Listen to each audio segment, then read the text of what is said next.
very northern, suitably modern Ninth Doctor. We hear from our media insider about the behind-the-scenes pressures and arguments in that tumultuous relaunch year for Doctor Who. Now forget me, Rose Tyler. Go home. We have the latest news on the Doctor Who Christmas special. Yes, we have an update from our BBC source, exclusive to the Sense Sphere.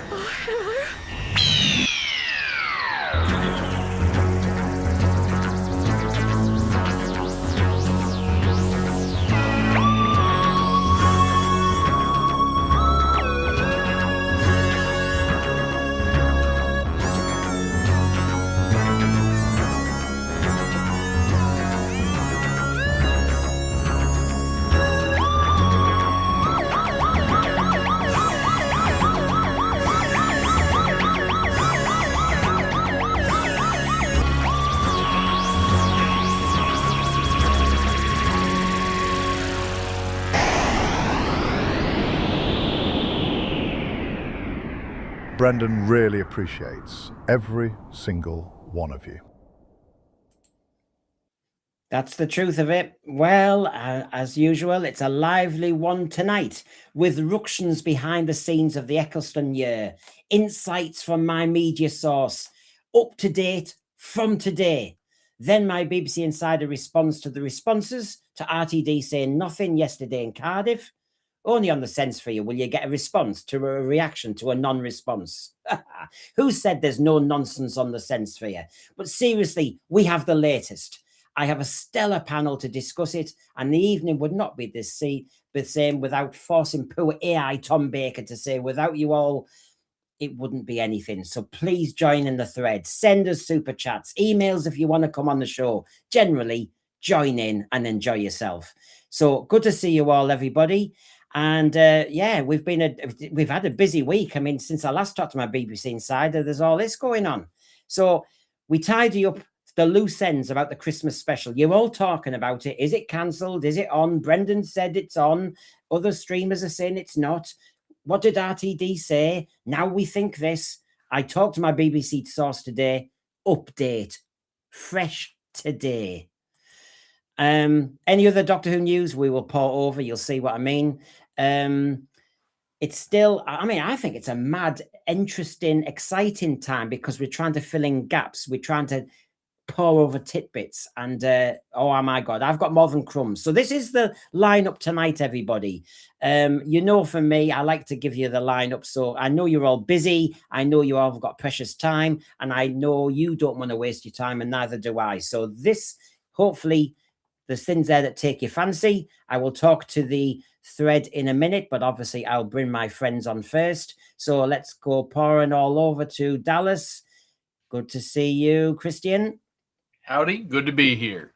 Well, what on that list is grabbing your eye?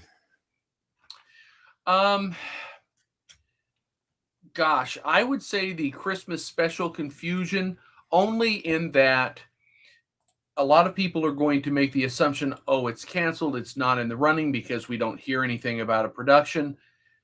You don't have to confirm something is canceled. What you have to do is confirm production is in the works, because cancellation in an official capacity is something that could take weeks or months to unfold as something is quietly shelved. And that's not where we're at here. We're just quietly putting things together, it appears, until they can start the production schedule next month. Well, let's see who we've got. Joe. Let's have a look. Let's go and find Joe in Edinburgh. Hello. Hi, everyone. And what's grabbing your eye tonight? Apart from the Eurovision, I know. Straight away, blaming fans, because you know I got plenty to say about RTD and blaming fans. I'm not having it. I never have. I never will. And you're here on RTD. I'd love to have like a mic 1-to-1 with him and just really, you know, hammer it all out for all of us. I actually, when I put that item up again, I actually was thinking of you because I know you were very strong on that, and it's appreciated. And of course, to fill the quartet up, we've got Gallifrey 11, Sci-Fi Chronicle 79. It's John. Hi everyone, how you doing? Hi panel, hi chat. How's everybody? Good? We're good So now. far, Which so one would far. you be picking there, John?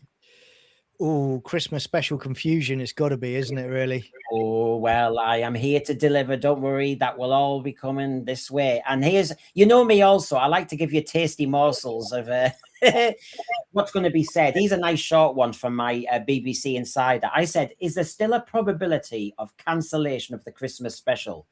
And can everybody see there? The date is the 16th of May. And he basically said, Anyway, he does say more than that. I mean, but there's a taster for you, everybody. And obviously, from our Chris Eccleston year behind the scenes, I knew what was going on the Doctor Who set. Oh, yes, he did. Yeah.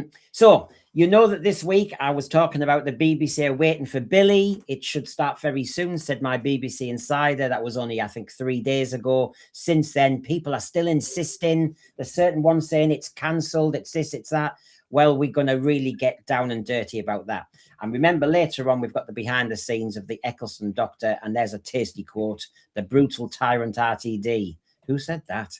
Right. And of course, on another channel tonight, of not only the Eurovision, we have Saturday Night Live, and our Shooty is presenting it. That was him regenerating from Hannah Waddingham last week. Right, get that off. So here we go. This is the Tonight Show coming up tonight.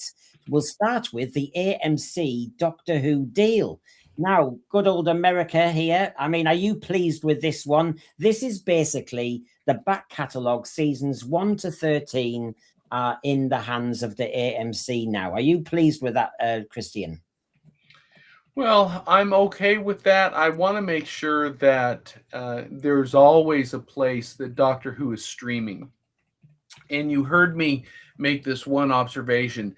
Isn't it ironic? We have this epic show that has 60 years of history, and yet we don't seem to have the capacity to have one streamer display all of the content. It just seems to be an impossible dream. So casual viewers may not make the connection, and devoted viewers have to have all these different streaming providers in order to enjoy the entire catalog unless they're buying the Blu-rays. It just feels unfair. And of course, Joe, I mean, I've put this item up partly not because, I mean, I'm not up to date on the news here, as in this is a few days ago and it bored me rigid, actually. But the reason is because Doctor Who fans now are trying to join the dots and saying this might be slightly more important.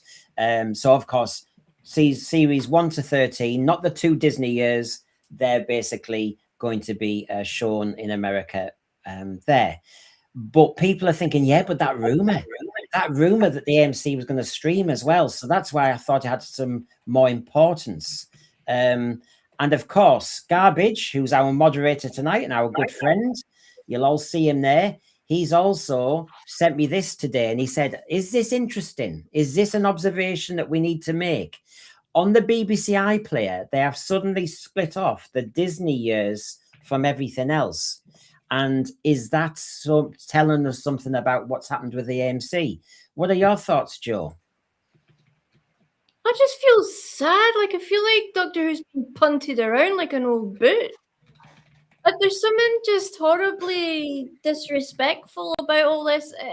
That's my feeling as a fan. I don't think the BBC's being very thoughtful or gracious. It seems like a money grab. It was on... The poor show's on weak legs right now when it shouldn't be. It's a solid, beautiful piece of work with years behind it that should be sitting in a nice position on a great streamer, a higher profile one, arguably. I'm not familiar enough with this streamer. From what I initially seen, it might. I saw in the chat that it might have ads and things. It's not sort of the ideal home. So I don't know. I'm not happy. I don't feel too happy about it. I feel it just continues the jigsaw puzzle of it all right now. Where's its home? I can't find it. Who is the Doctor? Where is the Doctor? Yeah, that's where I am. Well, John, ex-BBC, you know, your dad, well, he wasn't, he was BBC through and through, wasn't he? Yeah. And so you're a BBC lad yourself, really, because you know obviously all the bits and bobs that used to go on.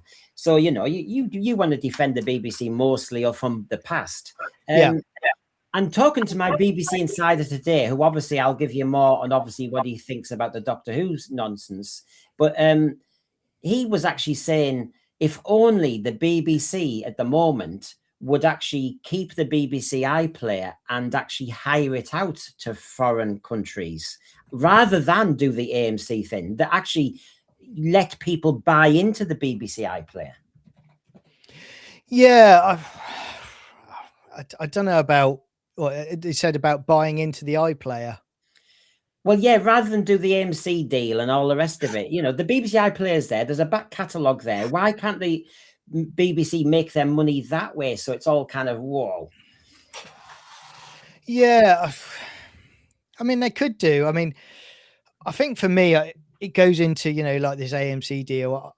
I get a bit tired of these having to have partnerships. You know, I think globally you could do things with, you know, deal up with BBC America and make something big and do it globally. You know, that's my view on it. What are your views on that? I just think there's always a desperation to find a global partner, isn't there? And I don't know if Doctor Who needs a partner. Well, maybe they just want to make money. I mean, Randy Howell here, thank you very much. Isn't that a step down? HBO Max has many more subscribers than AMC Plus, like a factor of 5 to 6 times more. Maybe there's more to it, Randy Howell, which is what the Doctor Who fans are saying, which is we saw that. I'm going to show the rumor again in a minute just to remind everybody. But yeah, Randy Howell, thank you for that. And what for that, I should kind of reward you with a bit of classic Who, should I? I suppose I should, yeah. It's obvious, but have you been able to get a hold of any of that waste? It'd be like stealing the crown. Well, can you get a hold of the formula? Not much chance, but we could try. Everything important is isolated on the top floor. There's a special lift at the end of the block. Well done, Captain Yates. This could prove absolutely vital. The director isn't the real boss. He takes his instructions. Mr. Yates, we were looking for you. You said you had to get an attaché case. I'm ready now. Good. How's the old man, Doris? Oh, poor sorry boy. Oh, lovely. That's it, of course! Joe, gone to get you a maggot.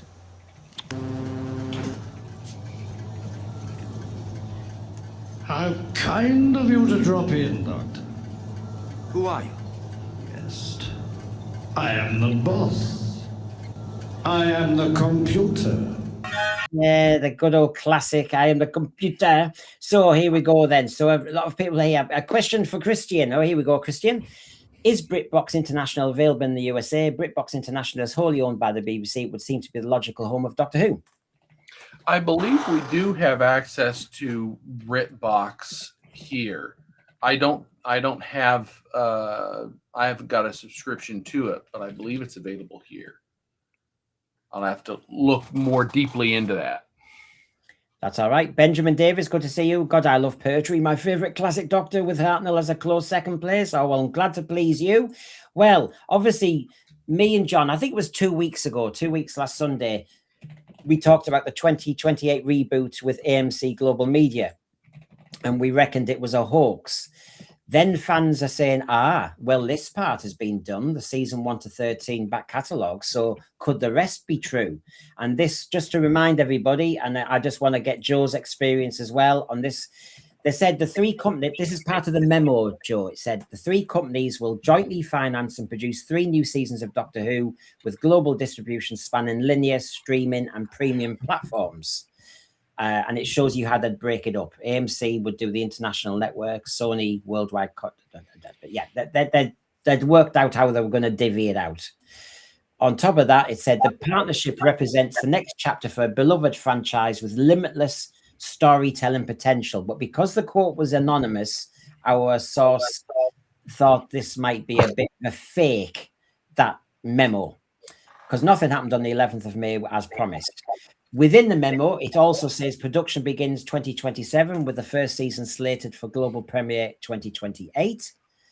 And just to remind everybody, it said the reboot will introduce a newly imagined narrative, refreshed cast, and expanded storytelling scope while honouring the core mythology that has defined Doctor Who for decades. Okay, so Joe, yeah, I don't know if you saw that AMMC memo, but you can see why people are now joining 2 and 2. Well, first of all, who would fake something like this? I mean, that's going to be a right old twat of a person if they're going to like fake something like that. And I would question what you're doing with your time. So if we're going to sort of, okay, take this seriously, I think my initial response is I'd want to see what the financial pathways are and what the financial dealings are, because it's quite straightforward. That just tells me that BBC's still in charge. We're still going to have the old team making all the decisions with the output. The only sort of kink in that would be financial. If any of the other two has some sort of amount of financial input, that it would change or challenge the BBC's direction. But it looks pretty clear BBC's saying, no, we're still in full charge. And that would be my main concern. So yeah, that's my sort of first thoughts. I mean, John, we discussed this, like I said, 2 weeks ago. Have you got any kind of update on your thoughts of this? Because we did think, I think all of us thought it was a hoax, a fake. We'd had an insight from our sources who said the same thing. 2 weeks later, part of the rumor has, part of the memo has happened. It could happen. Yeah, you know, I'm happy to correct when, you know, I feel like I was wrong. And the first part, you're right. It's been borne out as being accurate. Whether I believe the Sony information, I'm not so sure. It's just, but then a part of me thinks if they were going to announce the AMC, wouldn't they announce Sony as well at the same time? And just like have all their ducks in a row together, just do a press release for both. You know, it just drip feeding just seems a little bit strange to me, if you know what I mean. Yeah, I don't understand how this has. I mean, obviously that's why it's great to have an American on as well, because they tend to have different insights to all this. I mean, Christian, I mean, what are your thoughts on this one? I would have thought, as John's just said, they would have, if they were also making Doctor Who with new content as well as getting the back catalogue, I'd have thought that they've said it at the same time. I would have thought so too, but maybe this is a piecemeal approach in order to gauge a level of commitment to it. I mean, it's not uncommon for the studios or studio heads to drop hints, to make leaks, to see what the chatter is. Is this positive? Is this going to make things move? Oh, everyone loves it, and then they use that motivation to go behind the scenes and solidify something that had been only a potential 7 days earlier. Now, Christian, may I ask you this, Christian? Because Steve and Jeannie Frith are asking, who the flying heck at AMC? Oh, yeah, AMC is basically an American studio. They were primarily focused on broadcasting classic movies originally, things from the 40s, 50s, 60s. But they've, in recent decades, transitioned to occasionally creating original content like Breaking Bad. So sometimes they do good work and sometimes it's original. I'm trying to think if I recall whether or not they've done science fiction before. I know my source says they've done pretty dark stuff. Oh, yeah. Yeah. So that's looking tasty. Michael Neiman. Keep in mind this, Brendan, if the BBC insists that they still have creative control and they insist that they will not allow Doctor Who to go dark, that complicates things because whoever's partnering with them is their hands are tied. Yeah. Well, Michael Nemo, ever generous. Sad that new fans need cable streaming or physical media. I found it on over-the-air broadcast myself. New low-income fans won't be found for free. Who should be somewhere for free? No, I mean, yeah, I mean the TV license isn't free either, but we get, once you've paid it once, you get it feels kind of free, and so that's how I found Doctor Who as a little kiddie. But I hear exactly what you're saying. Michael Nemo also says Pluto is free but still streaming. I think, as we've all said, there's so many different platforms, so many streamers. My Aussie mates, they said you can't buy and subscribe to everything. It's just too expensive. You take your pick. That's why some people subscribe to Disney to watch the Doctor Who and then unsubscribed. You know, it's just crazy. It's like an absolute nonsense, really, isn't it? Thank you everybody for that. Why are you in questions? Why are you intolerant of bad scripts, John? D Dragon, why do you want to be entertained? Joe, why don't you make your Tara, what's happening? Why don't you be nice tonight? Come on, it's Eurovision. So the thing is, the thing I doubt about any AMC deal is the fact that they now own BBC America, but BBC A is worth less than half what is 10 years ago. Is there the market for Doctor Who in the USA? I do wonder, Tony, whether it needs to build up again, you know, build up from scratch, really. So let's have a look. Let's get ourselves going on the way. Seems to be a bit of an echo, so I'll do my in and out muting as usual. So as we said, that's AMC Doctor Who deal. We still are a bit dubious about it. Why wouldn't it be announced? As a few people are in the thread are saying, wouldn't you then? Let's get the Christmas special out the way and then maybe announcements later. And of course, I have got, and as I've advertised, the Christmas special Confusion. So let's get to it. So my update from my source, and I think this is important for everybody because as Doctor Who fans, we want to know what's going on.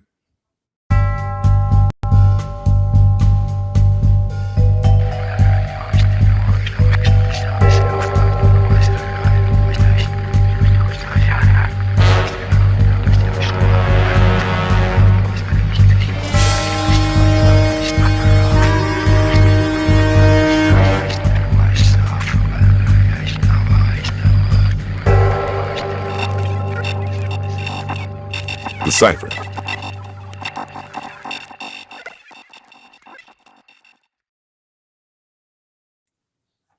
Yep, so we'll talk about that. And obviously, I do want to address slightly, Tara, what you said, because Gabriel is wonderful. He's helped our show. He's going to come on and do his cliffhanger show. He's the one who give advice to our source on some project.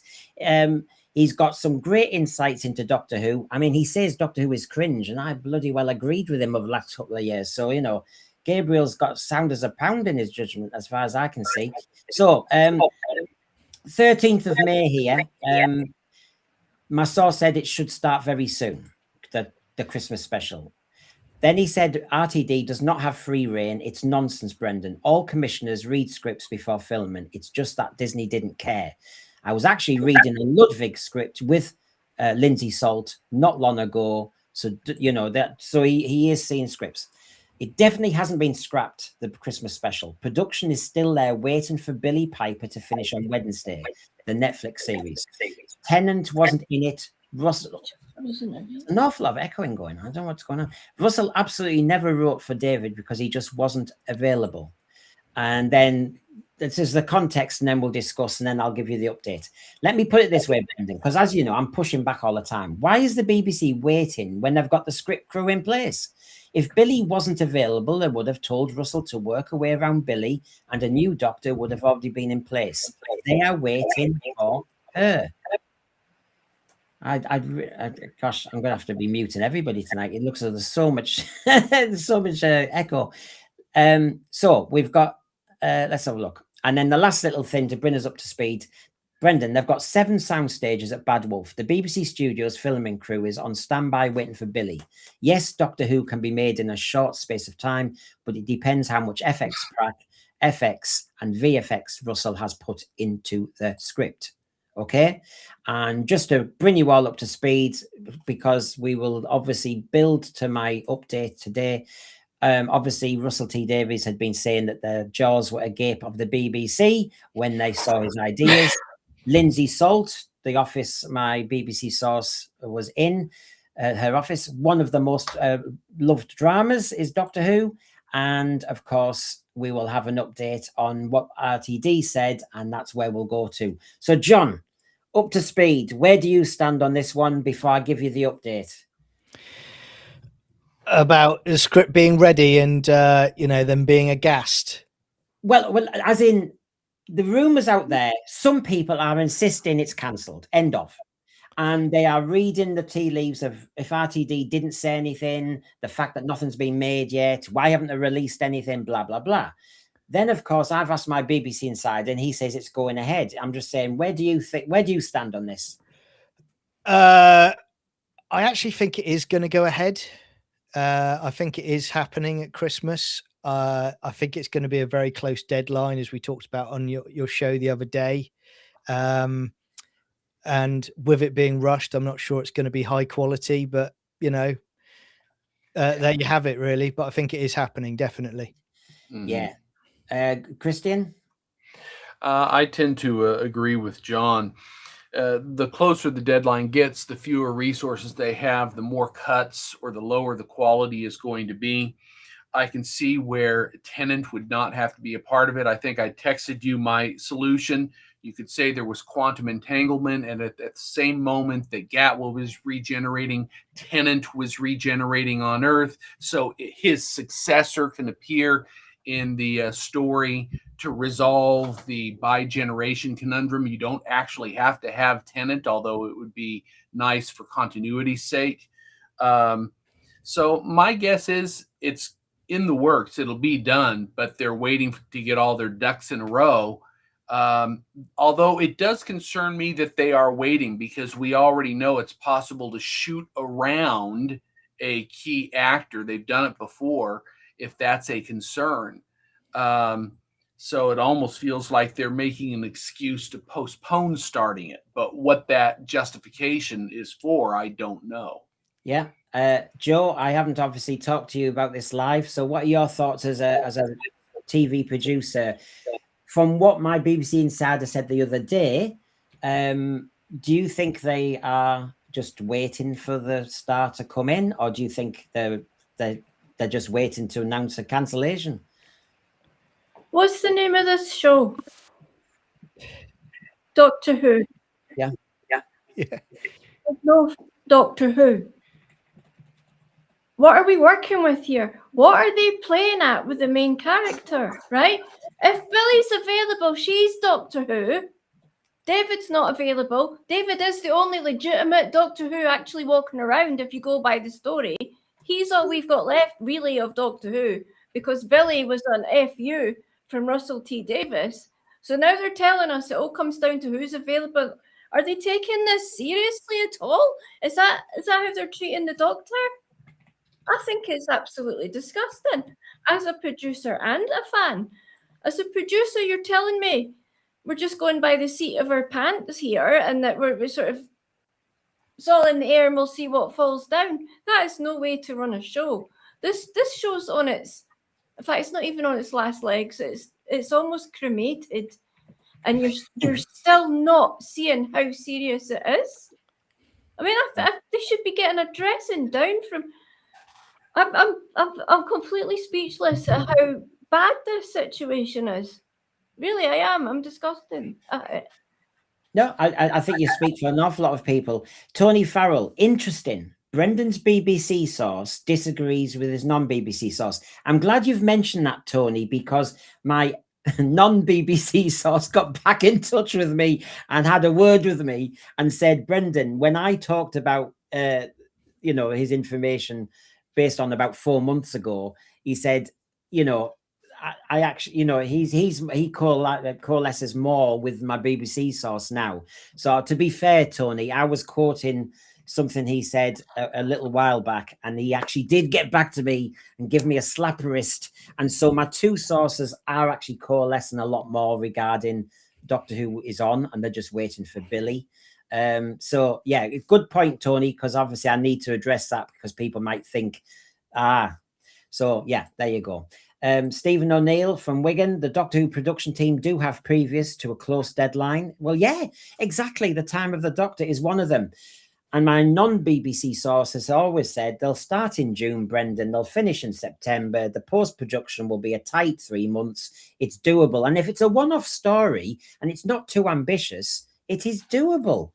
The trouble is, though, the quote I've got on the screen, which is when RTD showed his script, they were jaws agape. You'd think, well, if it's a kind of non-ambitious story, how would that happen? Then, of course, there's rumors, Christian, of an AI David Tennant. I mean, how would that go down with you? That an AI David Tennant has problems, but actually one of the bigger problems I have with their Jaws being agape, they seem to enjoy it so much. Based on what the BBC enjoys, I question their judgment. Therefore, I have to question the script. Yeah. To me, it's just stick together ideas and fan service. If I go on his past history recently, but I mean, I'll give you a little bit more. But Michael Nemo here, how many times have they successfully held a secret from getting out? Could this all be a smokescreen and they're actually filming something?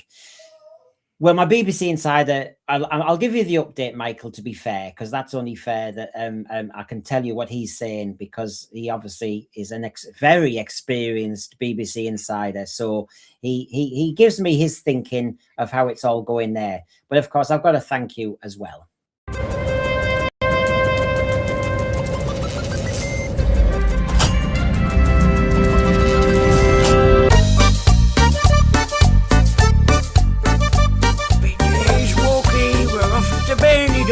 With your good,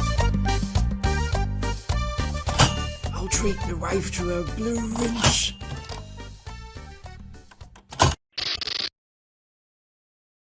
Friends are all in tonight, and it's lovely that you've been very supportive. It's my birthday tomorrow, so I'll treat it all as a birthday present. Thank you, everybody.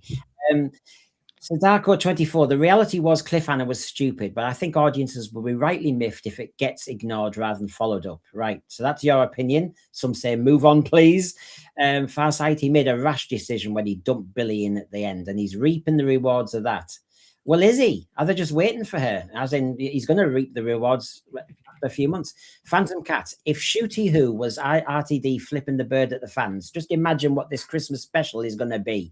Does anyone actually expect this narcissist on conversation powder to do a redemption arc? Well, that's why I asked my BBC insider, you see, Joe, and he said, Joe, that, and he knows Lindsay Salt well, the head of BBC Drama Commissioning, and he said, RTD does not have free reign. RTD, no. So that was good news to me, because my understanding is RTD comes always back on his terms.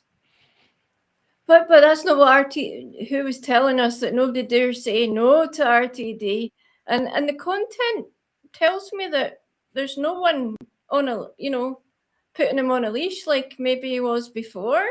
So if that's true, they're not doing a very good job of controlling him, are they? Because it just went down and down and down and down. They even did reboots, remember, with Shooty kissing and stuff, and that didn't improve anything. One thing might be the best handler then, are they? The one thing my BBC insider said that I hadn't really known before, I mean, I'd seen the logistics, is he said, when you push on, I mean, he wasn't defending RTD, he was just explaining. And he said, Brendan, it was Disney who pushed for the back-to-back filming of season 1 and 2. They pushed for that pace. Now, I will still argue, well, why didn't RTD get an awful lot of Rob Sheeman and Toby Whitehouse or whoever, experienced Doctor Who writers to come in? But he held so much together, which I think was the big mistake. And yes, he couldn't sustain it. And for example, that's why he got Stephen Moffat to do the Christmas special. It was about using the platform to put a message about. That's all this new Doctor was. That he was putting an ideological message out. That was the target, the goal. He was being used as a mouthpiece for this whole thing. Disney was on board. That was the real truth of it all, wasn't it? I mean, yeah. John? Yeah, well, you know what my thoughts are about this guy in this era, really. Well, don't hold back, John. Yeah. I mean, again, you've just mentioned someone. I'm going to go off piste here and just say you've mentioned some people there that could easily come in and do a good production job and write Doctor Who brilliantly, but it just frustrates me, mate, that they constantly go back to the well of this guy and people like him, and it just makes it so tired. And I don't have any hope for Christmas coming. I just think we're going to get we're going to get more of what we had in the Shooty era. What are your thoughts on that? Well, I what I'll do is I'll keep giving people evidence of people have tuned in for obviously the update, and I'll make sure the update happens. So RTD speaks at the Cardiff fundraiser, and apparently no Doctor Who update. And so some people who were there, I mean, the person on the right there was saying, I was there at the meet and greet. The person in front of me asked about Christmas, but RTD said he couldn't say anything. Right? So bang. Simon Cooper says, I wonder how long they'll wait before having to announce the Christmas special is cancelled, and this is why I did this, because people are reading into the gap. And Doctor Who production notes says, I would hope it doesn't come to that. That would be mortifying for all involved who promised it, like Lindsay Salt. I think they will have to scramble to make something resembling a Christmas special. If it were cancelled, there's no good time to announce it, so it might as well be now. That was the backdrop to me reaching back out to a very busy BBC insider today to say, look, I know you talked to me about this the other day, but you can see how people are not convinced. So therefore, John, Joe and Christian, he then said this. Oh, sorry, he didn't just say this. This is the context. I apologize. This is from the the report on RTD. First of all, we can assure fans the Doctor is not going anywhere. That's Lindsay Salt, just to remind you of that. Murray, I explained the rumours, and of course, he said, I know there's lots of rumours out there, Brendan, but it's definitely good to go. And Murray Gold is also on standby to do the score. He's just waiting for the footage. So he said that on the 13th of May. As you know, Murray Gold had given it away, cat out the bag. He said, I know that Russell's written, I think, multiple versions, depending on certain outcomes. So that's all I really know. So, and that's when you see Joe, Christian and John, people and reading between the lines, because RTD didn't say anything yesterday. And then, as this article saying, since then, there have been no reports of progress and no discernible signs that the special's in any stage of production, which would lead to imminent filming. Bad Wolf has not set up a dedicated LTD for the production on Company's House, blah, blah, blah, blah, blah. Remember, my BBC insider said they're waiting. He's actually said that. And then the last little bit, there's Tharies with RTD yesterday. It remains unknown when Bad Wolf will commence principal photography on a Christmas special. Perhaps the lengthy post-production period often cited is going to be a bit of a shorter one. So, Christian, what are your instincts saying before I really, really, really, really do give away what my source said literally today? Well, based on the information that we have so far, it could well be that RTD's failure to disclose anything is because he's kind of under a gag order. Maybe they're used to him creating conflict, escalating, generating issues that they don't want. So they're saying, do us a solid. You're already producing the show. Don't talk about it until we give the green light and the circumstances are exactly what we want to see. But I tend to constantly go back and consider what John has said and what Joe's observed. We're likely to get a variant of what we've already gotten. It may not be as overtly agenda driven, but one of those variants that he's given the green light to start producing will probably still be heavily agenda identified. I mean, yeah. I don't know. I mean, I've thought about the Lost Doctor. I've thought about these things. I'm trying to pin down what it could be about. Farsight, thank you for your belief in one of my theories, because of course I discussed a theory the other day, and here it was.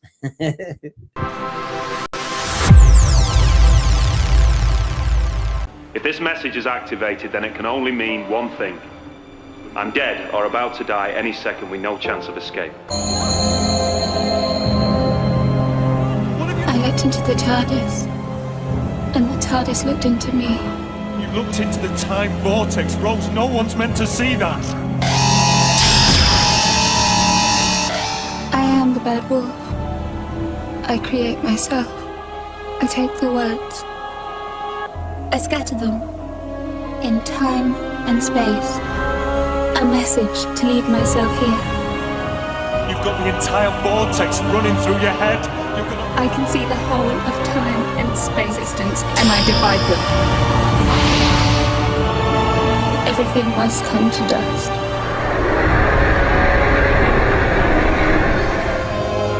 How can I let go of this? I bring life. You can't control life and death. But I can. The sun and the moon. The day and night. I can see everything. All that is. All that was. All that ever could be.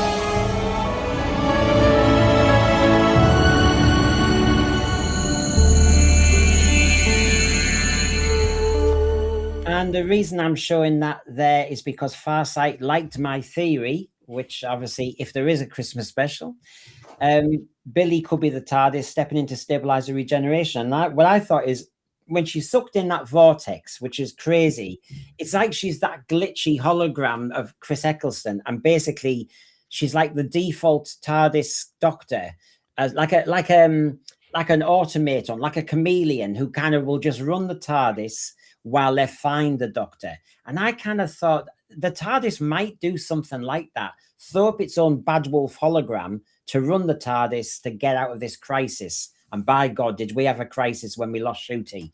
So what do you reckon to that one, Joe? Oh, it's still... I pressed the button, don't worry. What was your thought that? Were we not told that there was a script and it had the executives' jaws gasping and they were like, oh, like, wow. So, okay. I love that idea. That's actually what I kind of thought would have to happen. The TARDIS has stepped in some way during this regeneration. It makes good sense, but whether or not they're able to think those ways, I mean, it sounds like it depends who's available on the day, and it looks like they're wanting to go with Billy in some quite big way. That I just don't know how this can be done without planning on the next Doctor or tying it up, or I really, it's so messy, it's outrageous. But that concept is very workable, and definitely I think how a lot of us were thinking is going to have to be along those lines, or we've got Billy as the Doctor. Yeah, well, you see, my theory was, I mean, remember everybody, when I sound enthusiastic, it's not because I think this is what I want, it's because I'm trying to work out from the mess we're in at the moment. If Billy Piper is going to be in the Christmas special, obviously there's going to be some explanation. And knowing RTD like we all do, I thought, right, what would I do? And of course, he did tweet out a month or so back, a rose is a rose is a rose by any other name. He did a quote like that. So I'm thinking people were saying he's going to do a Doomsday sequel to bookshelf the era of New Who. And I'm thinking, well, that's a theory. But what is another theory is, you go back to Bad Wolf, you go back to Rose, the TARDIS reaches out. She actually sucked up the whole time vortex. There's your get out. And of course, you know, what he just by kissing her took it all out of her. No, I think the TARDIS kind of has got a, you know, like that Dalek episode with Rob Shearman when her genetic imprint went on that Dalek. I think her sucking up the time vortex, she's linked with the TARDIS now, and it throws up her default when this time of crisis. I'd rather have cloister bells, but I think that's where we are. Go on, John. It sounds credible to me. Yeah, I'd back it, and it would certainly make sense for someone like RTD, if it's his last one, to try and go full circle to an extent as well. I do think, because I did think the other day when you were doing your other show, and I thought, well, it could be the moment, but it makes sense more to be Bad Wolf or some sort of TARDIS avatar. I'm just worried that we're going to get this, you know, after Shooty regenerated and destroyed an entire solar system with his flipping TARDIS door nonsense in space. Yeah, I've just got this worrying feeling that we're going to have some sort of nonsense where it's going to be Rose appearing and going, "I've come back to remind you who you are." You know, that kind of nonsense. I can see that happening. I would not be surprised to see that, John. But yeah, think about it. How often over the course of the last 2 seasons has RTD constantly been mining what he's done previously instead of coming up with something original. Yeah. Yeah, 100%. Now, just to thank you, Funky. Does anyone outside fandom still think that there's meant to be a Christmas special this year? Well, outside of fandom is a BBC insider, so I'm actually going to go to him now because you're asking the right question. And I might be a fan, but I asked a BBC insider who was minding his own business. And thank you, everybody, and thank you to our source for actually giving us a response. Here is his response as of today. Russell isn't going to say anything. So all that nonsense about he's at a Cardiff fundraiser, no writer or executive would come out and tell anything about it if it was cancelled. The BBC would 100% put out a press release because it's already in their Christmas schedule. So there's the first thing. I'm going to come to Joe first. It's easy because I've got to just mute her because of the echoing thing. So Joe, when you see that update today, Russell isn't going to say anything. Of course he isn't. And the BBC would have said something by now if it was cancelled. Yeah, I mean, what a clusterfuck this is. Sorry. Hope that doesn't affect your YouTube. I mean, it's Christmas Day. It's a big deal. It's hardly anyone watches terrestrial TV anymore. So it's one of the BBC's biggest days to sort of recapture people. It's a big deal. They can't get out of it. They're locked into producing it, and they still don't know what they're really doing. I mean, this could be really bad for the BBC. Really, if it sort of, I mean, we've had a few clangers, right, of disappointing Doctor Who on Christmas Day, but this could be spectacularly bad. I mean, just to come in on what you said there, Joe, I mean, there's a few things that I'll bring in. When Jodie Whittaker's era was on, and it was coming to the end of Jodie Whittaker's era, and RTD was announced as coming back, it was said it needs to be great under the new RTD2 era because Doctor Who is on life support. We then got RTD2's era of Doctor Who, which didn't just put it on life support. It actually meant that we had to start doing necromancy to resurrect the corpse.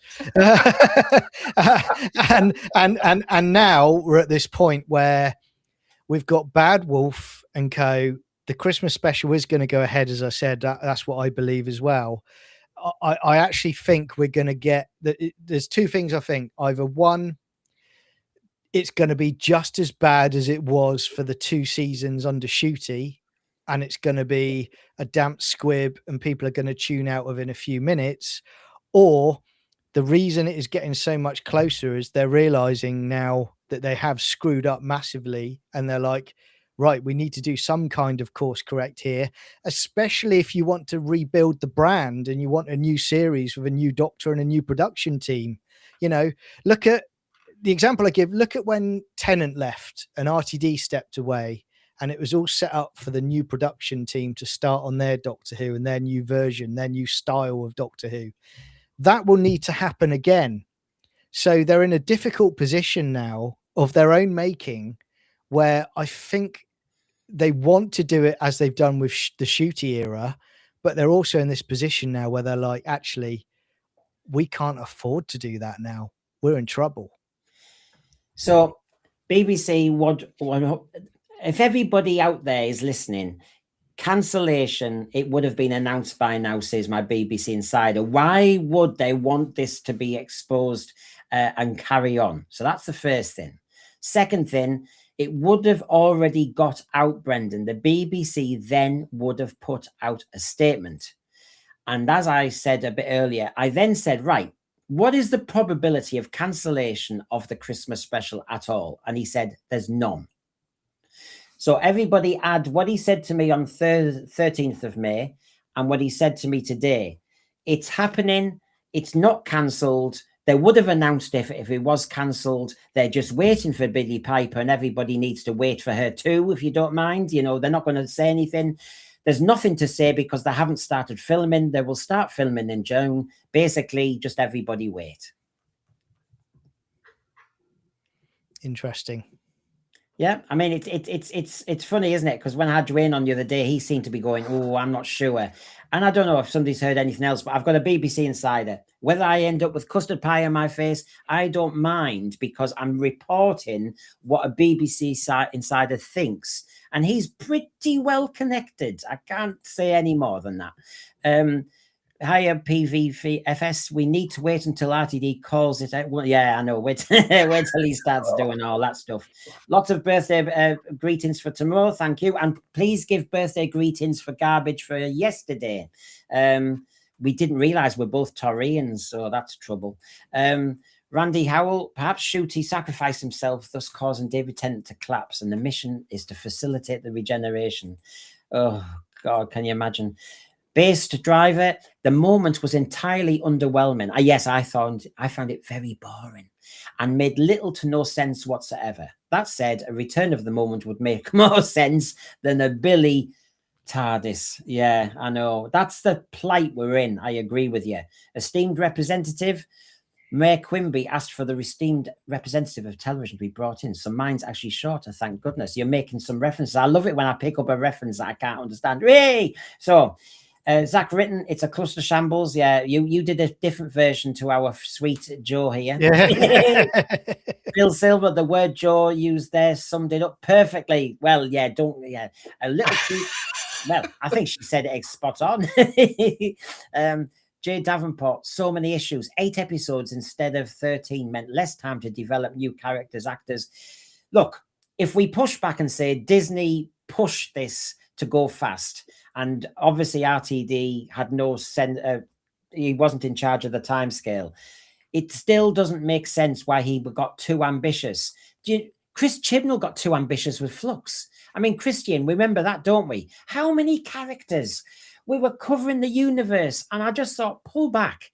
Can we have an android invasion? Can we have a horror fan rock? Can we please get it down to 6 characters? There's a base under siege. Can we please have some cohesion with narrative? Well, it's possible to create a cohesive narrative that's very compelling without going uber grand. And the big drawbacks to Flux, beyond what he had done, was the failure to resolve the narrative where half the universe had been destroyed by the end of it.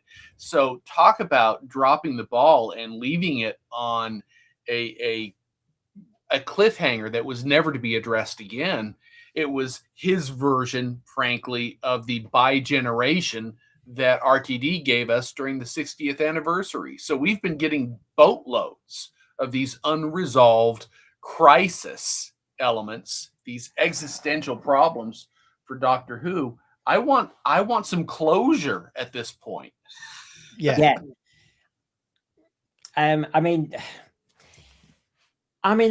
pleased. Do you know, John, I can't help it. I'm a Doctor Who fan, and I can be as angry, cynical, critical. I can be all these things, John, all at once. And yet, once the BBC Insider said to me, no, it's happening, and with Billy Piper, this is all the things I don't want. Yeah. And yet I'm still kind of willing it on. Yeah, but you know, that's all credit to you, and that's all credit to long-time Doctor Who fans who, as much as they've been insulted, will still give it a chance, unlike casual viewers. Me, I'm in the mindset now of, unfortunately, to paint the picture. Remember when Shooty season 1 was coming along, and we all had these theories about what this is going to be and what that's going to be, and it turned out to be a pile of crud. I'm no longer in that mindset where I'm happy and excited theorizing about maybe it's this or maybe it's that, because every single time we've done that, Russell T Davies has given us a turd sandwich, quite frankly, and I think that's what we're going to get. I don't think we're going to get horror of Fang Rock or anything like that. I think we're just going to get, in my opinion, I actually think it's going to be an episode entirely in a closed set inside the TARDIS for that Christmas special. I think that's it. I don't think there might be a little bit here and there, but I think it's all going to be within that TARDIS. Maybe a clip show. Yeah. yeah, like the Golden Girls used to. Yeah. Oh, don't give him ideas, Brendan, because he'll put them in somehow. He'll add them as past doctors, the Golden Girls, if he had a chance. Well, thank you. Joe's come back dressed as a Cyberman. Thank you very much, Joe, for that. we're curing the echo. I hope I appreciate that. Boomer Doug, here he is. He likes to get on the show any which way he can. To be honest, I'm not bothered anymore about how good every Australian I get on says this, and that's where my other source just laughs all the time, says they couldn't give a damn. I'm going to wear my TARDIS dressing gown, drink my eggnog, sit down and pull my and happy birthday to Mr. N. Right, good for you, Boomer. You know we're going to be on, me, you and Christian doing our talking TV of the Spy series very soon. Let's just hope pulling your cracker doesn't change the channel, my friend. Exactly. Yes. Don't do a mischief. Robert Payne, the story is going to be something like if the Doctor dies, the universe ends, or something like that. Well, it was his blooming fault because he was saving Popper and he had to move the universe by a microsecond to save Popper. And that's coming up. Yes, he forced a regeneration on himself, the prat. So that's coming, isn't it? What's mate? That? Poppy is going to be involved in it or mentioned in it in some shape or form, isn't she? Oh, yeah, don't make Poppy the new Doctor. Yeah, he will not be able to resist. It'll be like she just comes out of the the time racer or something like that, Remember when I saw you saying, I think it was the Caves of Androzani, you thought that was the best regeneration, you were tweeting out, weren't you? Yeah. And but of course it isn't, because it was spoiled by Adric. Why would he, when he's dying, see bloody Pillar Adric? So what worries me is when the shooty Doctor eventually really is allowed to properly die, we've got the problem of Poppy, where's my Papa? I'm barren, I'm sterile, I couldn't foster any kids. Honestly, it's so pathetically soap opera. Bill Silver, Flux's complexity was too much, and they just dropped the whole thing. Yeah, wham bam, thank you, ma'am. Bang. Honestly, if it was a kid's essay, me and Christian would have said politely, diplomatically, go away and redraft it somehow. Get some Tipex. I hated Tipex. I never allowed it, but I'd have said Tipex, oh bloody lot, and start again. No, I wouldn't. I'd have been kinder to them because they're kids. Randy Howell, thank you very much, by the way. Happy birthday. How about an AI segment with RTD as a mouthy R2D2 and an exasperated C3PO Brendan? Are you calling me camp, you little swag? And I don't know. I'm being misrepresented here. Thank you, Randy Howell, for saying I'm as camp as Christmas. I keep getting told I'm Sylvester McCoy for some reason. Maybe you'll have to get a photograph, John, when we're in Milton Keynes in June, when I'm stood next to Sylvester McCoy. And yeah, I'm not the same one. Is it because I've got some wacky accent and I'm I'm always so thanks, Randy Howell. I'll take that in the spirit it was intended.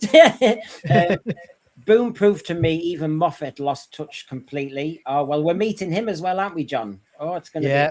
Yeah, it's going to be wild. We may even send a few cheeky videos over the course of the event as well of shenanigans going on.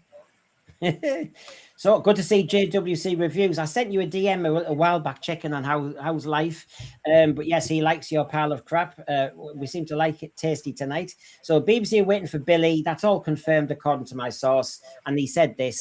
They're waiting, right? End of, everybody. This is as clear as he could be. He was busy doing another BBC project today at home with the kids. You can imagine the setup. And he said, Brendan, they're waiting for Billy Piper 100%. Now, he keeps saying 100% because he's trying to say, I'm as certain as certain. Russell has already written the script and got paid public money. Now, you know how this operates with the BBC. They really don't want to pay out and then nothing gets on TV. The BBC has already announced the special, so if Lindsay Salt, the head of drama, wasn't confident in getting it on air, she wouldn't have commissioned it. And that's in answer to my question in red, because I said to him, why is there therefore quiet about the Christmas special? And he said, they're waiting. They would have said something, otherwise Why the hell would Lindsay Salt, who obviously he knows Lindsay Salt, why would she have done this? Because so, Joel, thinking about this again with your production head on, now you've seen the update. Is it happening in your eyes? You think, yeah, it's happening. You send off. I think. Can you hear me? Okay. Yep. Yeah. Sorry. This is. Yeah. These are huge, aren't they? Right. 1980s jobs looking. Yeah. I think you're more 60s Cyberman. I think. It looks like it is going ahead, but I mean, I would be wanting to be putting teasers out now, hints at what's coming. Use it as like marketing phase to start getting people interested, talking about it. And we're not going to get that until like at the time. So, I mean, they've really bitten off more than they can chew, unless it is a capsule script. It's very easy to film, not many locations, few characters. I think that's what you're going to have to expect, because it can't be a grand production at this point. It can't be. I can't even see how that would be possible. No. I keep thinking, Christian, that they're going to use the unit set because they've already paid for it. They're going to use the TARDIS set because they've already paid for it and it's there. And have one or two in-house in one Bad Wolf studio. Keep it locked down as much as you can. Yeah, the rumors are there may be an AI doctor. We've heard that about an AI William Hartnell doctor. Some are saying an AI David Tennant doctor. That would not be seen by anybody because, of course, it would all be in-house. So basically, there's ways of keeping this shut down. And that's very likely to be the case. Remember, the BBC doesn't really have money to burn. If they've already commissioned the script, a lot of the money's already been spent. They already have the tools on the ground in Wales. Just use that set as it exists and center the story around it. It seems practical from a financial viewpoint to go in that direction, and it gives them nominally more control over the production. If you ended up having to do location shoots and you spread it out over 6 months, I mean, there's just no way to control it. But if you do it intensely for a couple of months at that studio, it's doable. Yeah. They can do it on the down low. Smaller cast, keep it tight. I mean, keep it all in production like this. I mean, this would work. Why should I want to kill you? It didn't want to kill me, did you, old fella? Keep it away from me. It's going to eat me. Can't you? But you know what it does eat, and you haven't been letting it get any, have you? Now, Doctor, I mean to have that creature dead. Train K9's ray on it. Now! Or the Doctor dies. 6 seconds, Romana. Get away from here! Get away! Or the Doctor dies!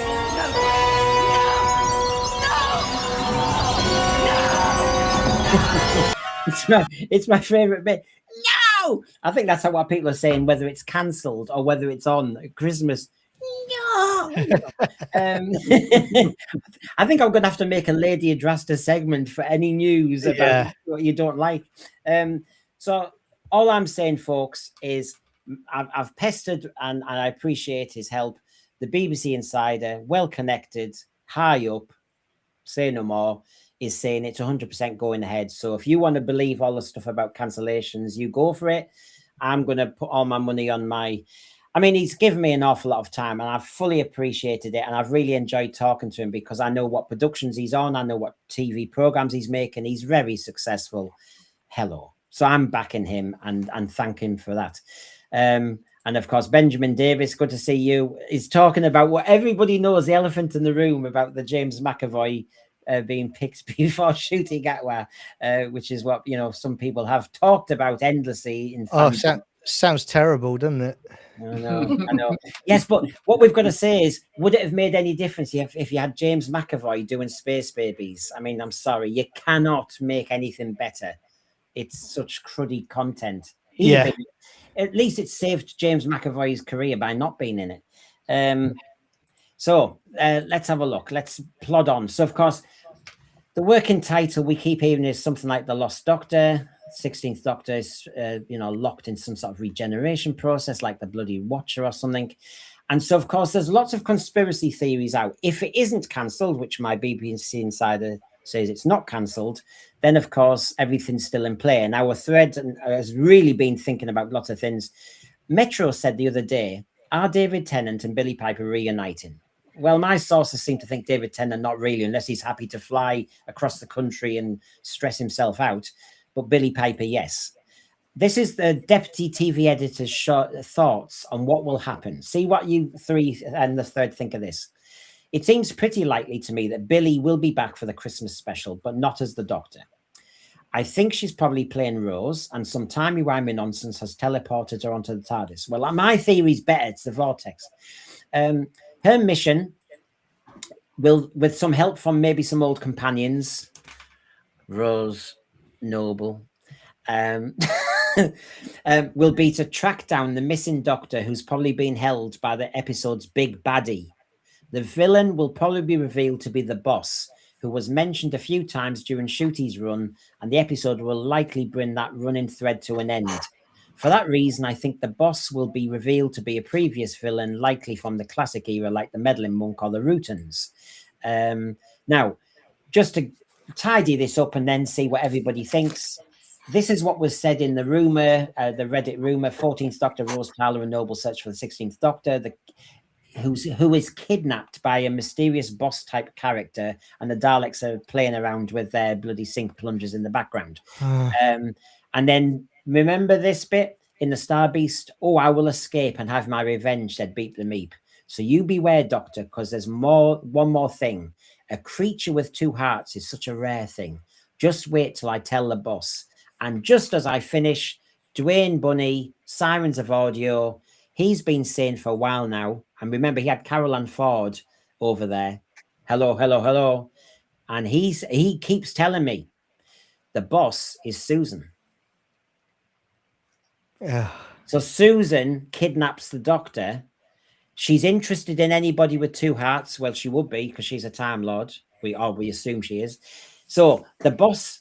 Yeah, no. So people are working out. These are the gaps I'm going to work out. So Beep the Meep, that would bring Susan back in. That would bring in the boss reference, and that would. So there you go. I can see, John, you're getting excited. Do you want me now to have you?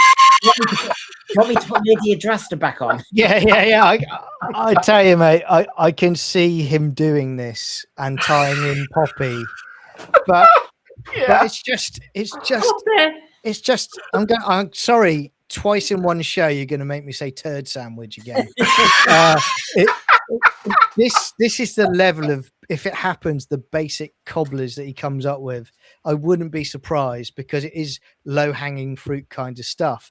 But that wouldn't make sense as well. He would be retconning his Eurovision episode that you sadly made me see parts of, where and I've never forgiven you for that, quite frankly.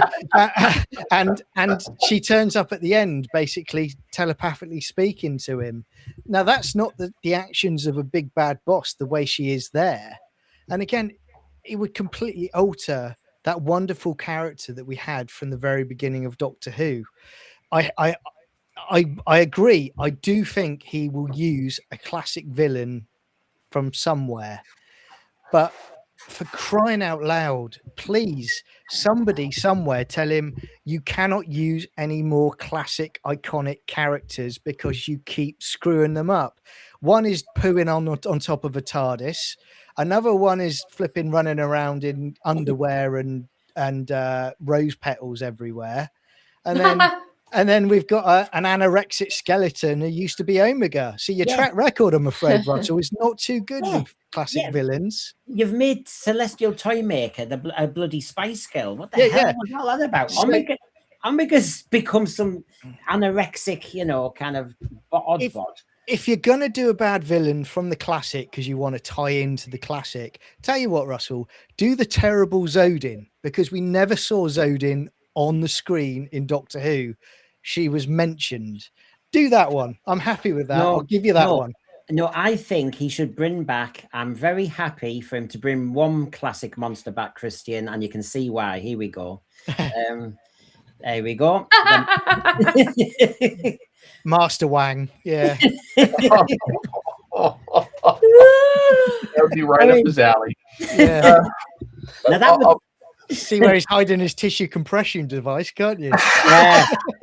I hope it doesn't backfire because it would minimize you even more. Chipolata time. Yeah, man, yeah. honestly. Cold day on that death zone, isn't it? By the looks of it. Oh God! If anyone's just listening to this as a podcast, we've just shown the master as the Rutan, and the Rutan. So Yeah.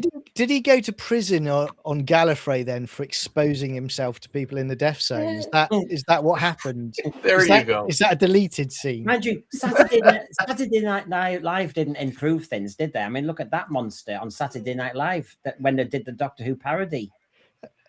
You know what? That's far better than Shooty Who era. That's for sure. Isn't it? Straight from seeing that, I'm like, yeah, that's gone up a notch. Yeah, no, I mean, gosh, if you that's like Three Doctors sort kind of. Actually, though, if you really look at it, if you squint and you're blind, everybody, it doesn't. Gel guard. It's a gel guard. It's a gel guard with a naughty mouth.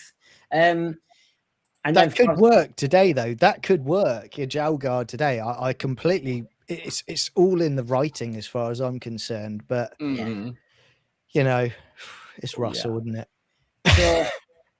So yes, I mean, obviously, I mean, just to cheer everybody up, at DWAS recently, Pete McTighe won the winner of the 2026 Terrance Dicks Award for Writers. For what? He was presented with the award by Terrance Dicks' sons. I mean, and that's for his long-time contributions to the franchise, Kablam, Praxius, Lucky Day, and his content consultant for the Blu-ray range, is Vinny Fins. Sure. We are scraping the barrel these days, aren't we? We really are. Oh, yeah. Oh, no, Terrance Dicks. I mean, Terrance Dicks, number one, was prolific. The Five Doctors was a masterpiece of logistics and a nostalgia as well, and given a cohesive story at the same time. Something that I think a lot of the new generation haven't managed to do. Flux is one of my mentions. Yeah, I honestly. So anyway, I just noted that. And then the deputy TV editor of the Metro said, and in the end, the day will be saved. Rose will go back to her own dimension with maybe an ominous warning about the future, and the new Doctor will take over the TARDIS just in time for a fresh series. No fade to black. Oh, God, that would have been so much easier if we did blooming fade to black. As I always call it, it's RTD's last desperate act. So many loose ends to resolve. Gosh, I don't know. So it's definitely on according to my source. How they're going to do it, we don't know yet, but it's going to be very interesting. So our next topic, folks, obviously after talking about Doctor Who's Swan Song, is... Now, this is a quickie one just to kind of give you some thoughts, because we're going to hit that Crystal Eccleston behind the scenes in a moment. But Joe's really up for this one, the blaming of the fans. Now, on the left here, there's an article in The Spectator by Gareth Roberts. And social media superfans are ruining TV. Once great shows such as Doctor Who and Star Trek are spoilt by TV executives who ignore the rank and file viewers. And Joe's been saying this all the time, that they should keep an eye on us streamers and our thoughts on Doctor Who as well as other brands.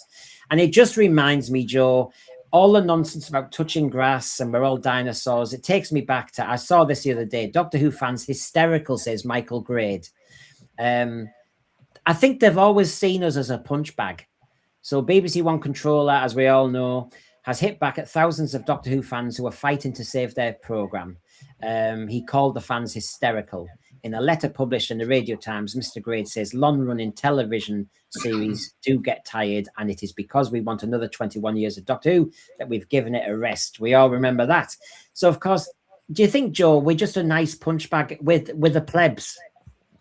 It's actually just an actual thing, an actual strategy used by a lot of places right now. Disney does it.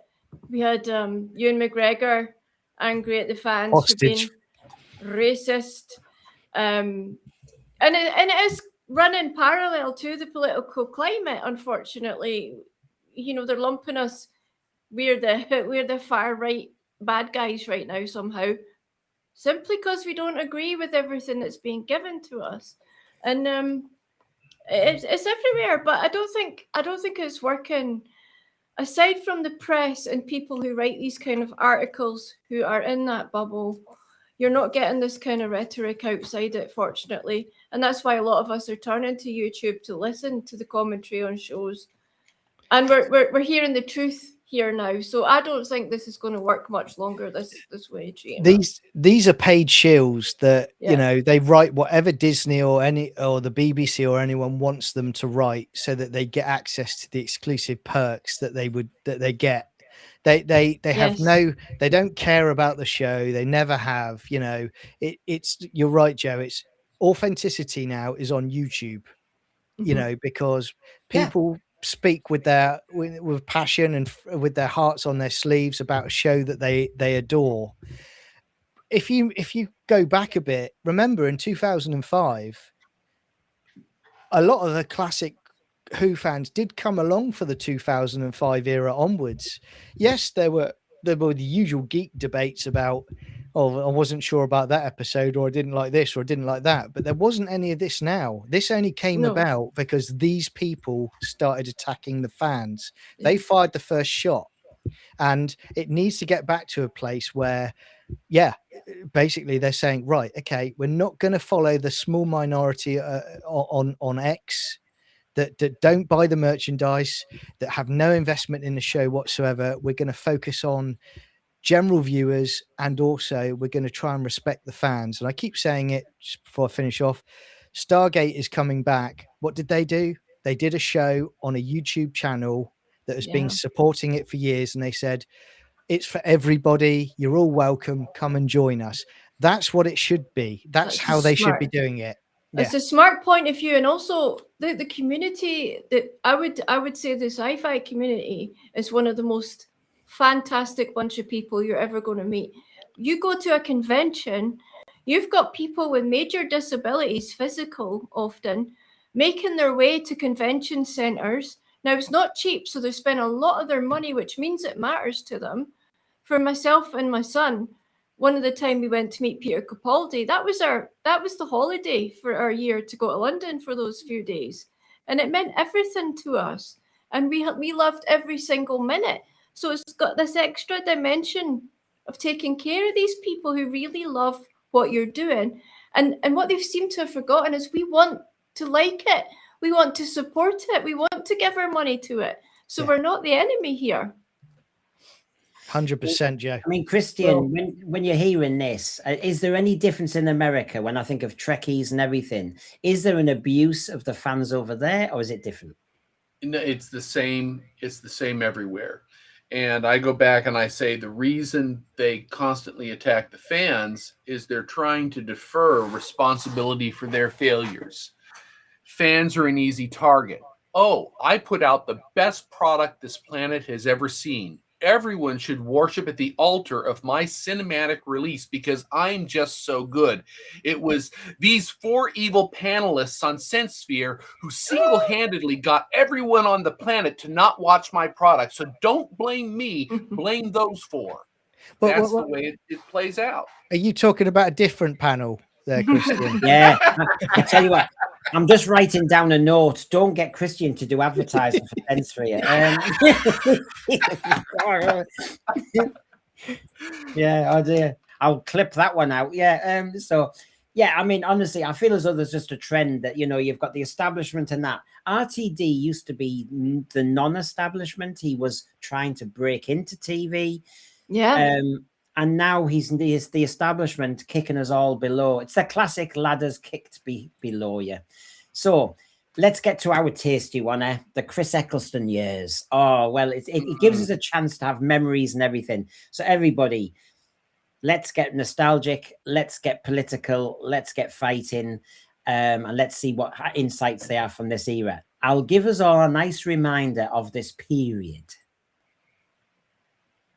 I have been a massive Doctor Who fan. Nobody else thought that that was a good idea.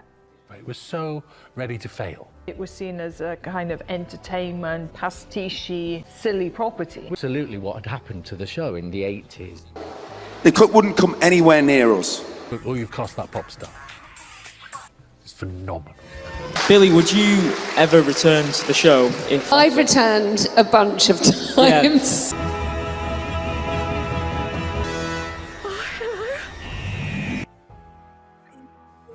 Did you find it hard to be like associated with the character, given? I love being associated with the character. Don't like being associated with those people and the politics that went on in the first series. The first series was a mess, and it wasn't to do with me or Billy. It was to do with the people who were supposed to make it, and it was a mess. And the first series of any show, first series, nobody wants to know. The BBC were like, we're going to keep a big distance from this. This is a folly. Eccleston's folly. Piper's folly. And then when it worked, suddenly, oh yeah, I worked on that. They wouldn't come anywhere near us. Those kind of politics, I'm not very... Okay, I can see you nodding away, Joe, especially. Yeah, he was. What a brave man, though, to go up against him, because it's not, you know, especially with the London media bunch. I was so impressed with him for just coming out and being so firmly, you know, because he's quite known for being, what's the word I want? Diverse. Yeah. Like it was refreshing to see a bit of that coming out for once. Yeah. So we've got Base Driver here. Excellent pick Tranter out specifically as one who had to go. Now, obviously, I'll do a bit more detail in a moment on that one. I'll just kind of get my ducks in a row here. But yeah, I mean, I saw some people in the thread saying the 80s comment. I thought, yes, they said it was a kind of pastiche. I mean, you can see it here without me playing it. It was a kind of entertainment pastiche, silly property. Go on, John. You know, the absolute ghoul of these are, I'm going to say, sorry, arseholes, because I'm not going to mix words tonight. They are, because YouTube can take they're coming to drag me out like that. But they are, because they say this and then they could create that complete load of bollocks for 2 seasons. You know, you can criticize the 80s or the late 80s all you want. I'm a fan of it. As I've said many a time, I love the Sylvester McCoy era. I adore it. But what they did to Doctor Who is way beyond what the late 80s were. And they sit there with their fat asses talking nonsense. You know, I get fed up with it. Right. Yeah, well, like they came in, swept in and made it something better. You know, to imply that they came in and saved it. Yeah. It's a bit much. I think when you judge an era, and of course you're judging 10 years, Christian, you're judging 1980 Doctor Who was Leisure Hive. I mean, hello. And then you're going all the way to the very end of Survival. I mean, which part of Doctor Who? I mean, it's a very different program between Leisure Hive and Survival. So that's unfair, first of all. But the second thing is, they're judging an era that's finished. Their era has not finished. Yeah. And so what's interesting is, while they were making this in 2005 and they thought, oh, we can do better than the pastiche 80s. Well, look at us now. Clickbait Billy Piper with her head stuck onto a male body going, ah, yeah. The Time Lord's being barren. I mean, honestly, having a maestro drag queen devil's cord. I mean, Space Baby AI. I mean, really? Pastiche? Silly? Yeah. And removing the one thing that most of us loved, the scary bits. Oh, we're not going to do scary anymore. Doctor Who's just going to be flim flam. Are you mad? Well, that's because they are mad. It's all about pushing whatever the narrative of the decade happens to be floating around at the studio offices. This is the narrative we're going to push. This is what we want to talk about. In 2005, it was very easy to kind of dismiss every episode from the 1980s. That's a broad span of time, and it's not something that they were directly involved with. But once they fell into exactly the same pattern of decline, they're very quick to defend their territory and to attack anyone who differs from them. I think Chris Eccleston saw what was at play. I'm going to say at a political level, at the upper levels, specifically with the people producing the show. And what is the phrase I was looking for? Success has 1,000 fathers. Failure is an orphan. everyone's ready to dismiss the program if it's not successful, but as soon as it's successful, they're ready to jump on the bandwagon and then try and retool it as they put their 2 cents worth in to influence it in the direction they think it should go. I mean, where is the consistency and logic here?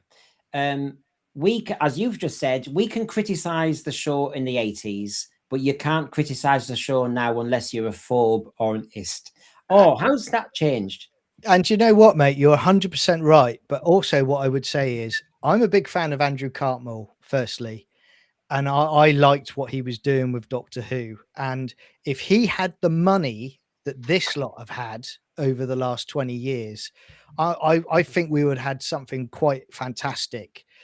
Now, that said, also, where they're criticizing the late 80s, don't forget, when that went off the air with Survival, and they wrapped it up with the 7th Doctor walking away with Ace, it was left in a healthy position, and the TV movie came along from that. So when they got to 2005, there wasn't any damage to fix. Now this lot, there's a tremendous amount of damage to fix. The merchandise is in the toilet, the viewing figures are in the toilet, you know, global partners don't want to sign up with them. You know, they have damaged Doctor Who far more than anything the 80s could have done. That's their legacy. And what's discussed, and the thread are quite rightly saying, Curse of Fenric as an example, as Bungle Bear says here, season 25 and 6 in the late 80s was the point at which the show was starting to come good again. Yes. It turned out too late, but the faults of the mid 80s were acknowledged and were being sorted out. So it's a very unfair judgment to make as your starting off point to say all the 80s was the bad bits or the pastiche bits. If you take the Ken Dodd bit out, if you take other bits out of the 80s, take some of the camp stuff out, there was a lot of good stuff in the 80s, and Bungle Bear and others and Farsight are listing them quite rightly. As Farsight says, I'll never criticize late 80s Who. Some of my happiest memories are of the McCoy era. Funky, give me the Delta and the Bannermen baby of a Poppy any day. 100%. Yeah, absolutely. And a certain baddie eating a flipping raw piece of meat on the steps. Yeah, Heidi hi. Benjamin Davis, my dad said that he felt ashamed to be a fan in the 80s and had to keep quiet due to how it became a laughing stock. He said the same thing is happening now. And Benjamin Davies, yes, I appreciate John, Farsight and others, McCoy for them is Rahi. I thought the 80s was rocky. I mean, which part of the 80s are we talking about? Don't make me come over there and jump boxes, Brendan, because I will. I will jump across.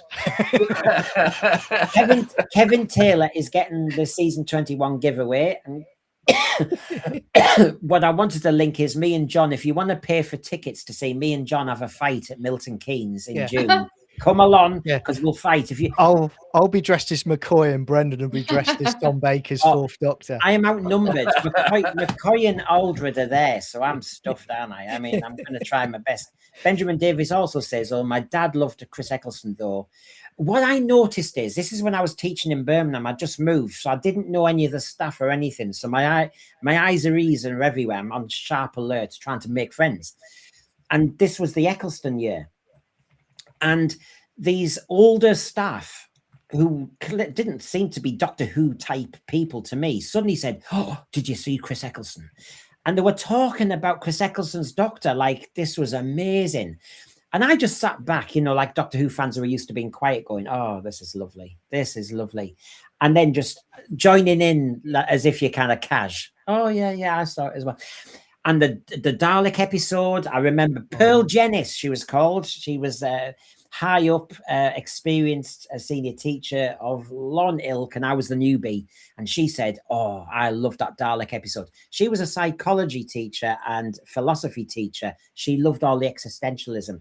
And it was amazing. My mum, we all know my mum hates Doctor Who. She loved Chris Eccleston's two-parter in World War II. Absolutely loved it. I think you're right. I mean, the Eccleston era, I adore the Eccleston era. I think it's really good. I think when you see him in Rose, when he's trying to do the humor and it just doesn't work. But then when they get to that point where they dial it down and he's basically playing that serious, darker Doctor, it works perfectly for that era, and I think it's fantastic. Oh, you said fantastic then. Brilliant. I didn't even know I was doing it. I just want to say one thing, John. You were fantastic. Yes. Yeah. I just want to get in. I just want to, Bill, Larry, Bill. I say Ken Dodd because when you're doing a live broadcast, I need to do quick templates of things.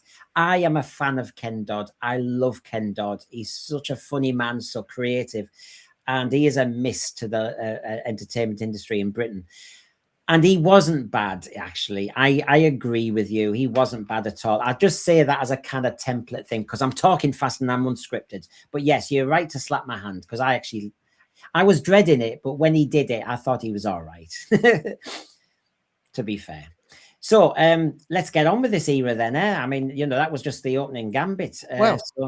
Don't forget, what did we get in the first 5 minutes of new Doctor Who with Rose? What is it when he's looking at his ears and he's doing the magazine? Oh, that won't work. He's gay and she's an alien. So that stamped it down what RTD wanted to do with Who right in Rose at that very point. Yeah, I agree when we look at it now, but I remember the mainstream audience bought into it. Unlike now, the mainstream audience now are going, oh, don't you bloody message me. Stop lecturing us. This is too on the nose. Different era. Yeah. Whereas in 2005, everybody was going, they weren't noticing Christian. Well, they weren't going to notice because we had not become so sensitized. But if you look at the garbage that they've been pushing for the last 10 years, and certainly in Doctor Who for the last 3, it's been almost painful to listen to. So now when you go back, you see that moment in Rose and you realize, oh my gosh, it's there too. So now actually our capacity to enjoy what is a good season of the show is dampened a bit because we see all the markers and we know exactly where they're going to lead. Right, here we go then. So as I trailed earlier, the Chris Eccleston year, as my media TV producer source says, I knew what was going on the Doctor Who set. So here we go. I knew there were problems behind the scenes, Brendan, and I knew it was to do with the producers, with the 3, Julie, Russell, and everything. Now, we've heard bits and bobs like that. I knew that their behavior as producers was pretty bad and that they were bullying. It was like my way or the highway. Now, Joe, does this surprise you when you hear about producers, or is it allowed in your industry that people can shout their mouth off and threaten and stress people out just because they're producers? Technically, no. It's a horrible thing, right? Because usually there's someone to be, held accountable to. When you're a producer, you do kind of carry quite a bit of weight, depending on what kind of show. So BBC, you've already got weight behind you. You're not likely to lose your job if you're rude to a runner or a production assistant. It just comes down to your personality, really. And they should know better. But the nasty ones actually do climb their way up quite high. So I don't know if there has to be a degree of, how they say surgeons are psychopaths. I think there might be a little bit of degree of that in some aspects of TV production. But generally it's really frowned upon because crews talk and crews actually have a lot of power. If you've got respect for them, you've got cameramen that have worked with everybody and they do talk to each other and they have networks, crews. I don't know if they could get a producer sacked, but they can certainly get word out that they're not a great person.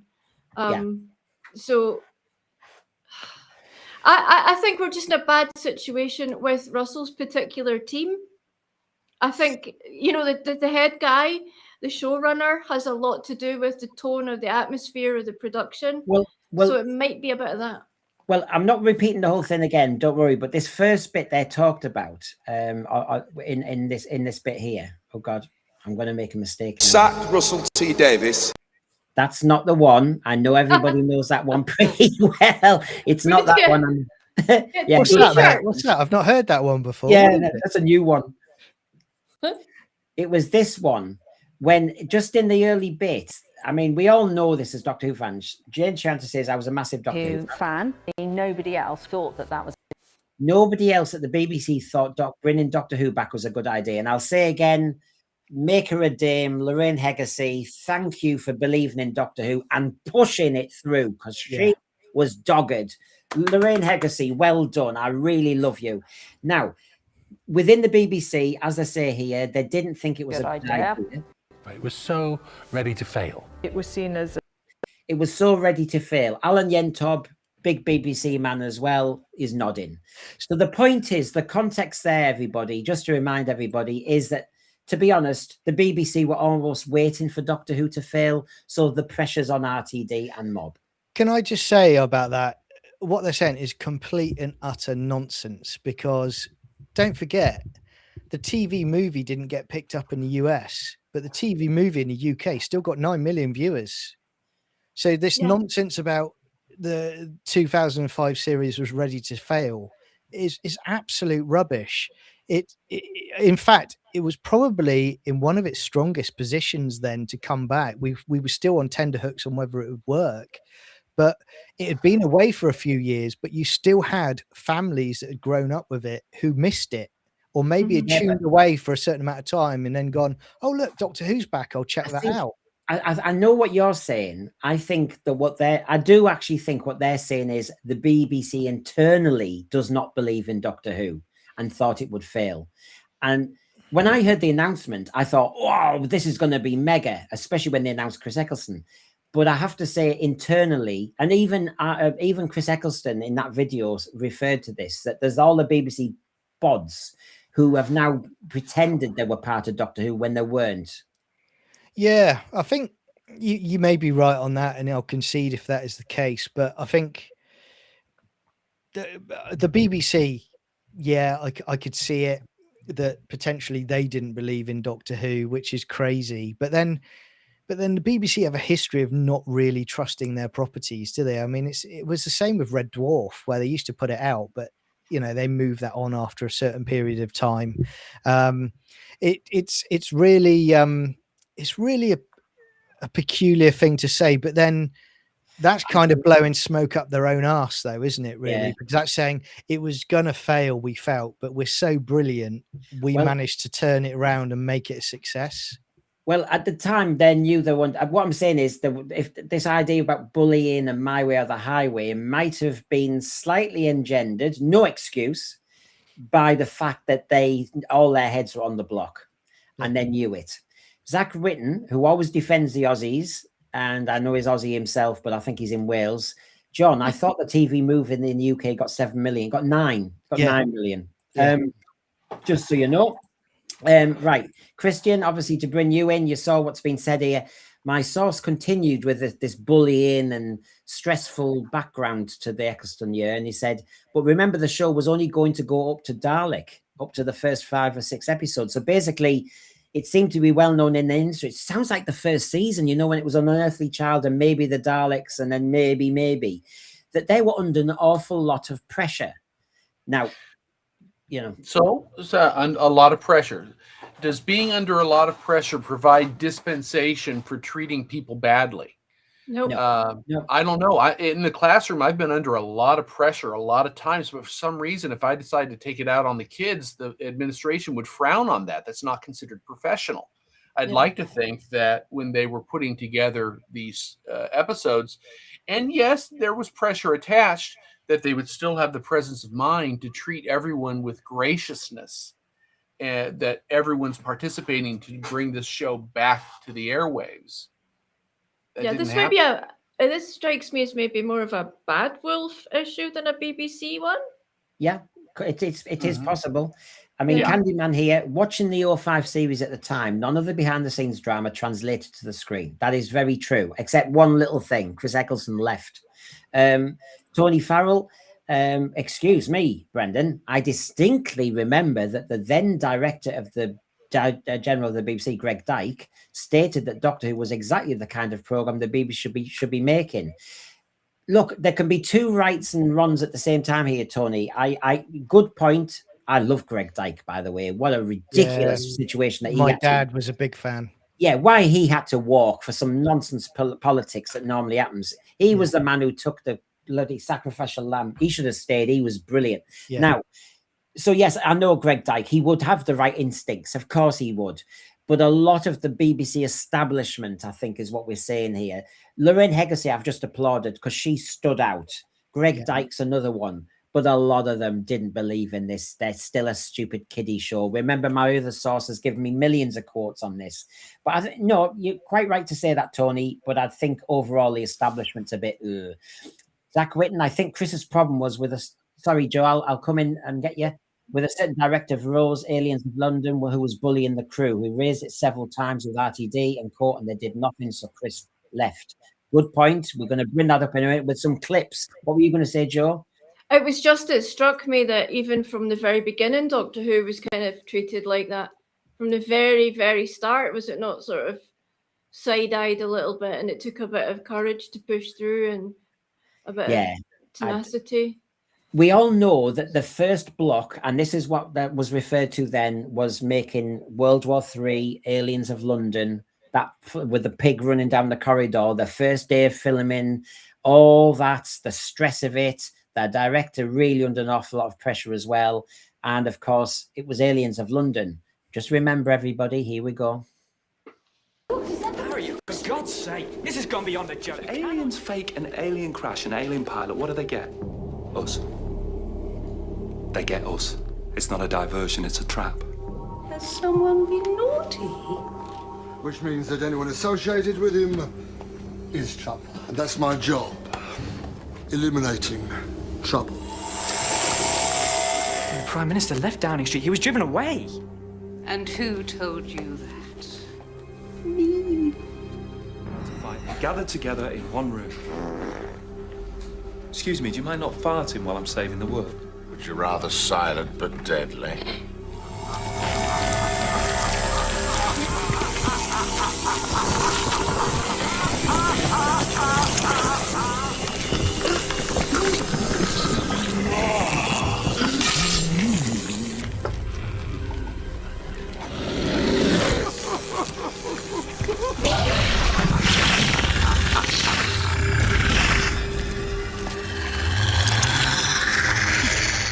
We are the Slitheen.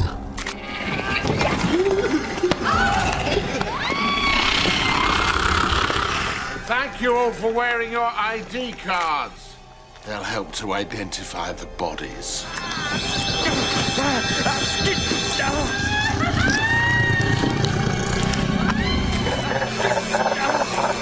The one thing I find when I watch that again is actually, I still want those years back when I look back now. However, when I think of those episodes, I can see a few people in the thread saying, yeah, like Sadako saying, this is when he had his sinking feeling about the comeback. I didn't quite go that far. I just thought it was kind of fell in the middle between, they couldn't decide what on the humor front and then the seriousness front. And the other thing is, they were putting about 5 cliffhangers into one. I mean, am I bothered about Camille in the kitchen?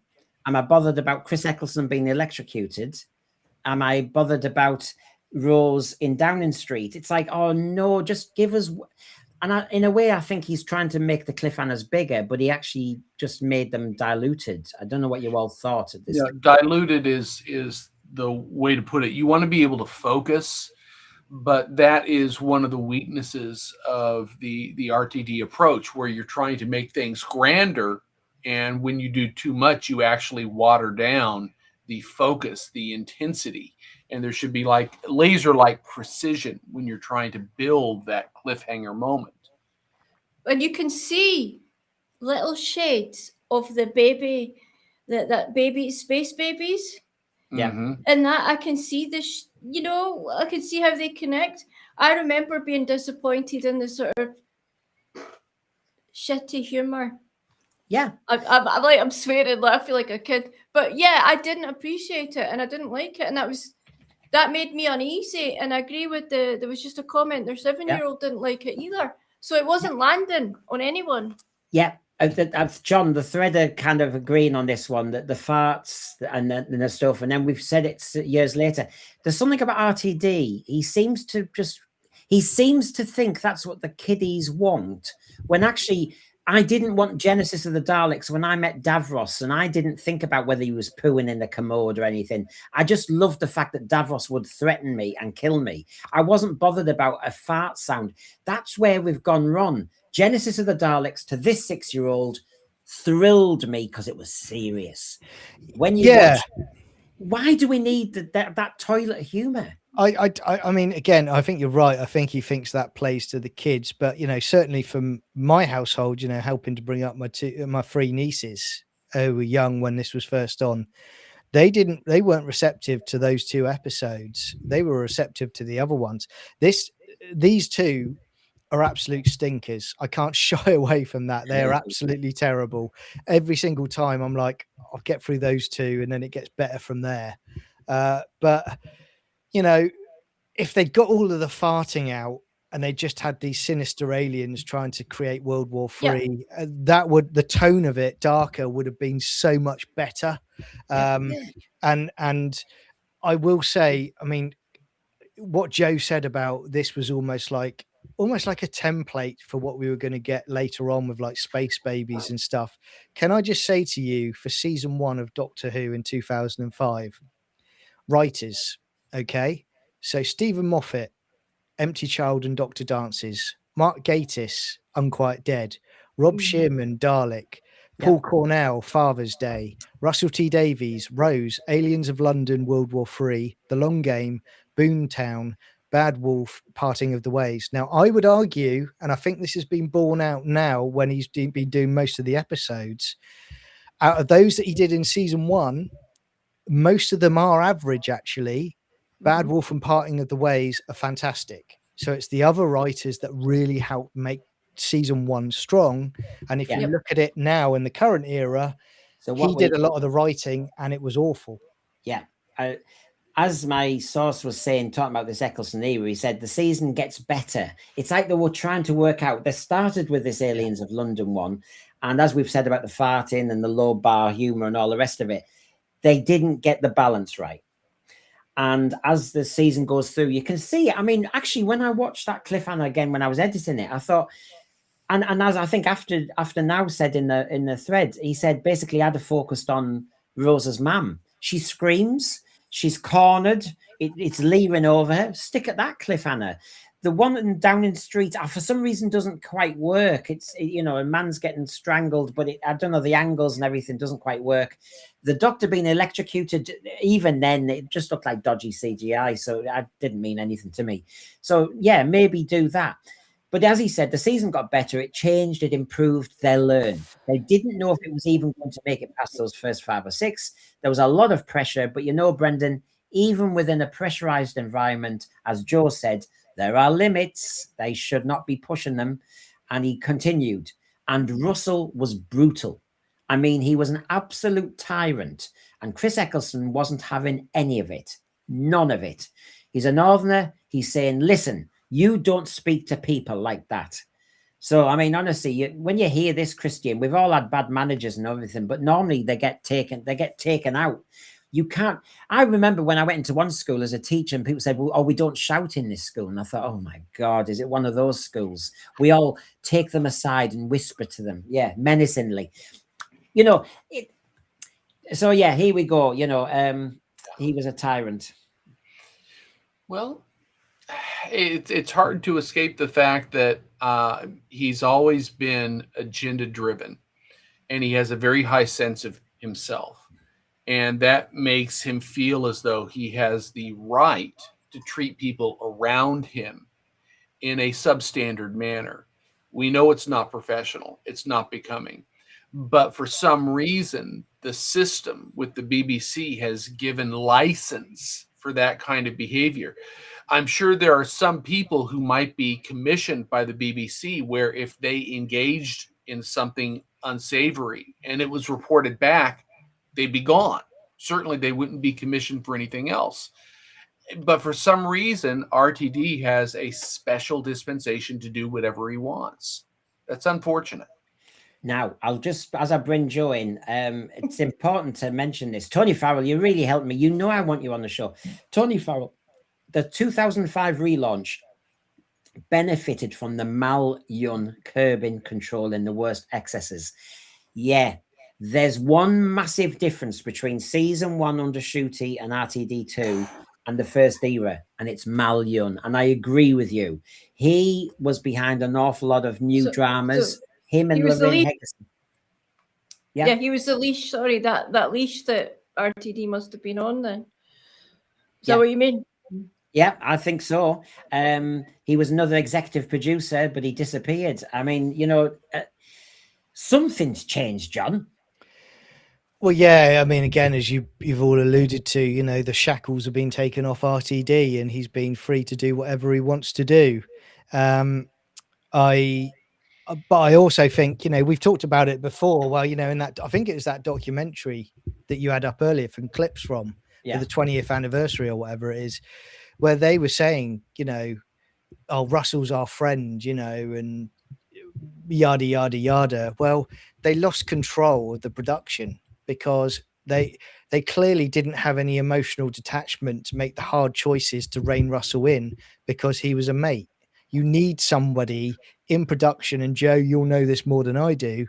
You need someone in production that is above that and is basically going to go, either do your job or I'm coming in and doing it for you. Well, you know? yeah, it's money. I mean, the amount of money, and this is a really high pressure job, right? It's excruciatingly high pressure sometimes. When you're literally on a physical shoot, time is money. And you can look at stories in Hollywood that go on about budget constantly because it's true. Every second counts. Your crew might have only been hired for 4 hours. Sunlight, you've got everything. There are so many moving parts, right? The producer usually is the one whose head's on. That's why you got that job. I was on a shoot where my director, it was for a short hotel video. The director went and got drunk the night before and didn't show up the next day. I had to step in and direct it. Blimey. And not lose my complete and utter at this person who I had to basically physically get the storyboards, and I had to go and direct that. On top of this, I have to explain to the people who hired my company about what happened there. That makes my company look bad for hiring that director. There's so much pressure on a producer, but that's our job. Yeah. That is our job, is to stay cool, keep it together, get to the finish line. So this is quite an unusual situation. Your job is to absorb. I remember I was only in high up, middle management to higher, and I was always shocked at some of the newer ones coming in that they lash. You know, if a teacher asked a senior teacher, one of these new ones, and they asked, "Oh, so-and-so's doing this, so-and-so's doing," and they were having a busy day, they would lash out at the other teacher. And I thought, no, your job is to absorb. Your job, you're paid the big bucks to just absorb all that pressure. But you need respect, because without respect, they're not going to do the best job for you. Sometimes you get cameramen who I just love. They go the extra mile. They'll stay a couple of extra hours just to get you over the, if you've had a bad shoot, they'll take unpaid sometimes. I mean, they're amazing, the crews. So you need respect to call in that sort of favor as well. So it's pretty So I've tried to be fair. RTD and Bad Wolf will be under a lot of pressure because it's a launch of an old series. Blah, blah, blah, blah. He's probably aware lots of people want it to fail. Trying to discover how to do the special effects again because it's building up from a non-base, isn't it? But on top of that, you paid the big bucks. You want to be called showrunner and you have to absorb the pressure. And as Joe's been saying as a producer, you're the one who has to just have that cold, clinical head who actually just keeps it moving and actually is very fair and firm, but not lashes out, doesn't bully, and doesn't look as though you can't take the pressure. You really need to be the bigger person. You have to be. And so it's a bit of disappointing to see that. Anyway, I will continue. I'll just say one thing. It must have been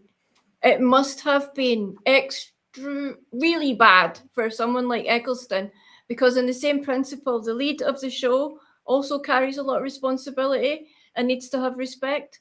So for Christopher Eccleston to be so, to have to come out and do that to some other senior, it must have, I wish they'd write a book about it because it must have been juicy as hell.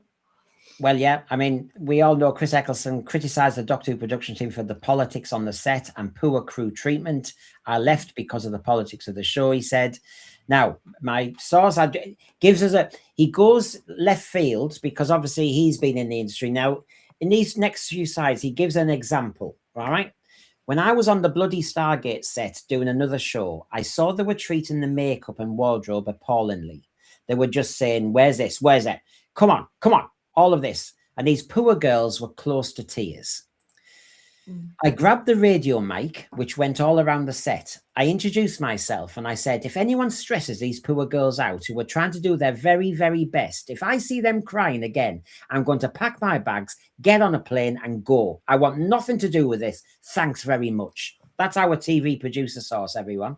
Yeah, so to show you how he knows how this happens. It's an enlightening example. He says, on set, no one was talking to me. The producers, they were all just like, all right. And I turned to a colleague and I said, do you know what? I said, I don't like this industry anymore. I'm going to come out, come out of it. This is it. I've got a lead. I'm out. I'm done. It was the last job I ever did because of the bullying from the producer. And so he then went behind the camera. It was just horrendous. Now, Chris Eccleston is like me. He's like, no, I'm not having it. And when people are crying on set, which was what was going on in Doctor Who, Billy was really nervous. There had been terrible, horrible publicity about her saying she couldn't act. Billy Piper was under a lot of pressure as well as Chris Eccleston, but Chris Eccleston was the established lead and he was taking the flak for her and everybody else. He was trying to have that protective wing, as you'd expect. But Billy was only no, she wasn't 19. She was playing 19-year-old. She's very young.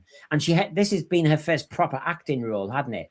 And the press, they were really, really slating of what the hell, why have they picked a pop star? And she knew. So she was really nervous.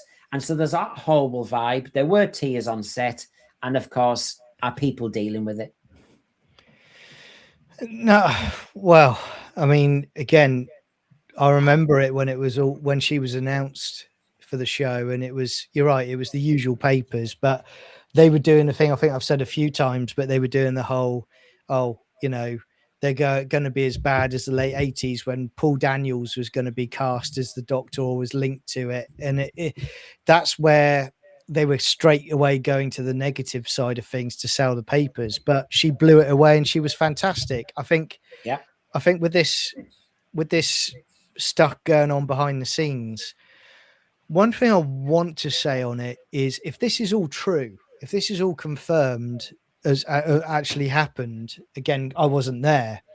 It really annoys me by the fact that over the last 20 odd years, or certainly in the last 10 years, the amount of people on one side of the aisle that have been cancelled, and yet people like this have gone on and carried out these antics for that period of time, and they get away scot-free with it. I mean, I just got to give you the example of John Barrowman. John Barrowman has said, they all cancelled me, but they were all there watching me when I was naked on set and laughing and joking. Yep.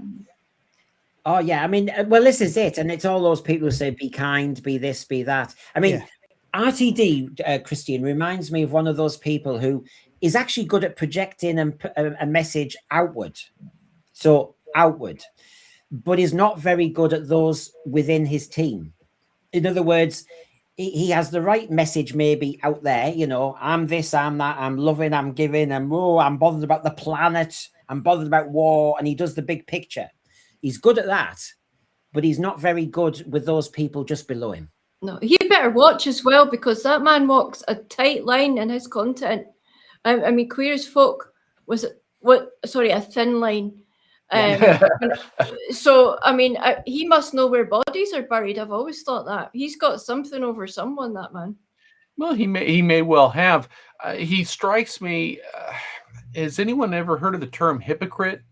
He's placing himself as capable of projecting honorable messages out there, but he certainly doesn't seem to live by them.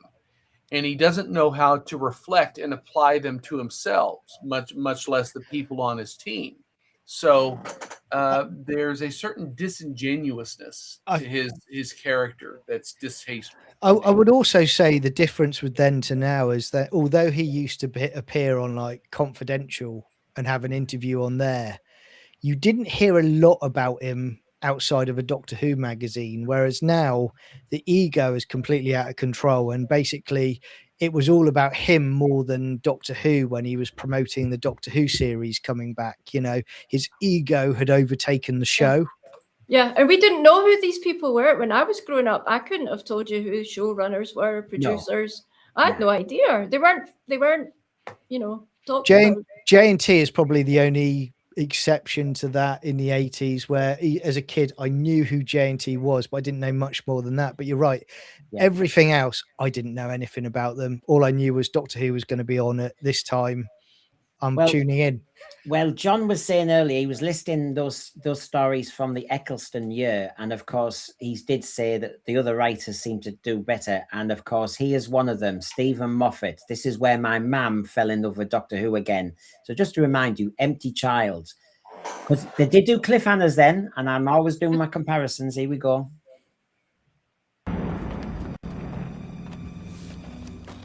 Please, Mummy, please let me in. I'm scared of Mommy.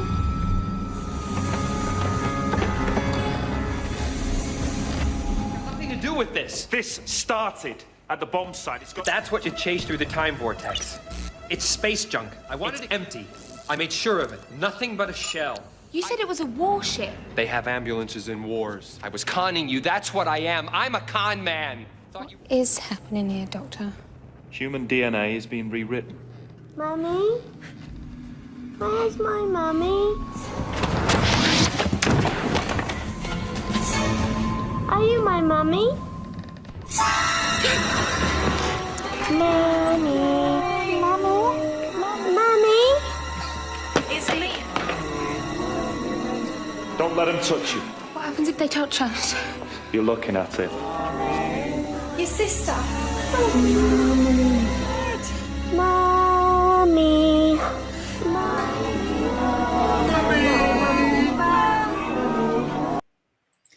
You see, I have to say that's how to do it. That they'd improved. Look how good that was. We were scared. Nowadays, she couldn't be wearing the Union Jack, and the fetish community would have an issue with the rubber masks. Yeah.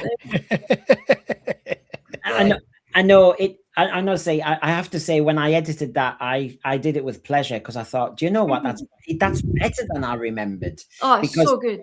I remember that Are You My Mummy? Of course I did. But when you actually look at it, was a right crescendo. And I was expecting to be editing, you know, the Doctor to when the mask took over his face. No, that was earlier. Yeah. No. And so when I saw this, I thought, oh my God, this is, if I was a 6-year-old, I'd be breaking. And just this once, everybody lives. You know, it's fantastic. I love that. The joke to farting Slovene. Yeah, and the joke, isn't it? You know, well, I've grown back another leg. You know, there's a war on. Have you miscounted? You know, it's great. You know, Richard Wilson in there. But again, you know, people say Doctor Who should always be in the Victorian era. But he does so well in the Second World War as well. That really worked. Yeah. And again, there was a gay character in that as well, wasn't there? That fancied Jack. I didn't care. I didn't notice. Yeah, well, he wasn't very gay. He was after Billy Piper's character. I mean, in this one, he was being very omnisexual or whatever they call it. The guy that fancied him. I mean, the guy. Remember the guy that fancied him? You know, what is it? I forget his name, Bertie or something like that, wasn't it? You know, Bertie Bassett. And that's how to do it. That is exactly how you do it. You sprinkle it in. Yeah. No problem. It's not forced diversity, is it? It's a character in a show that you have no issues with. If they carried on like that now, there would be no outcry, and that goes for every franchise out there. You know. So my lovely source. There are producers and directors who were so passionate and so clear about what they wanted. So, of course, he's just kind of establishing the context here. And he listed somebody. I can't name because you'd know which show he was on. And that's not fair. So On the whatever set, when we were doing wardrobe and stuff, the producer would come in. Now, if it was a certain director, she would come in and she wouldn't say anything. She'd just take the jacket off you, go through the thing, take a thin off, just put it on you physically. She'd go lift it up, and then when she was finished, she'd go, yep, yep, yep. Now that's the passion, right? There will be other producers who wouldn't care, and wardrobe would just be whatever, and you would do it yourself. Okay. So he's just saying how some people just are hands-on and just get on with it. There will be other producers who would give notes to the wardrobe people, and there will be other producers who would just scream and shout at the wardrobe people. So it was always on a spectrum, and you never knew what you're going to get until you were on set. Joe? I can tell you that's because the nature in which that producer got their job is going to tell you a lot about how they're going to do it. Ones who maybe came in at a higher level somehow don't have the knowledge and the skills to know what goes into it all if they didn't come up through the ranks, and you can tell them a mile off. You don't just there's so many ways to become a producer that is quite telling how they manage things. So I just wanted to put that in there, because a good producer who started down will be far more hands-on, far more aware of things, and overall a much better producer. Yeah, I mean, look at this, Christian. Tony Farrell, the "Are you my mummy" catchphrase is probably the newest have come to play in Dizzy Daleks, like in the 60s. It really did take off. I don't know if you saw it in classrooms over there. I did see it over here, believe it or not. Yes. So it did have an impact. I mean, yeah, don't ever intend to create a catchphrase or something. They always say, don't do that. Just write well. But obviously, Stephen Moffat got it right there.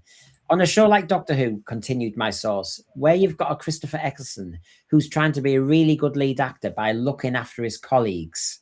So he's the sacrificial lamb. This is what I think this is what's we've lost out on Chris Eccleston doing the second year because he defended his work colleagues. He's trying his best, and he's being seen by Russell and Julie Garden and Phil Collinson as the enemy. They're thinking this guy, the relationship broke down to the point where no one was talking. No one was talking at all. I mean, he wasn't talking to them. They weren't talking to him. All because he defended people who were getting stressed. Yeah?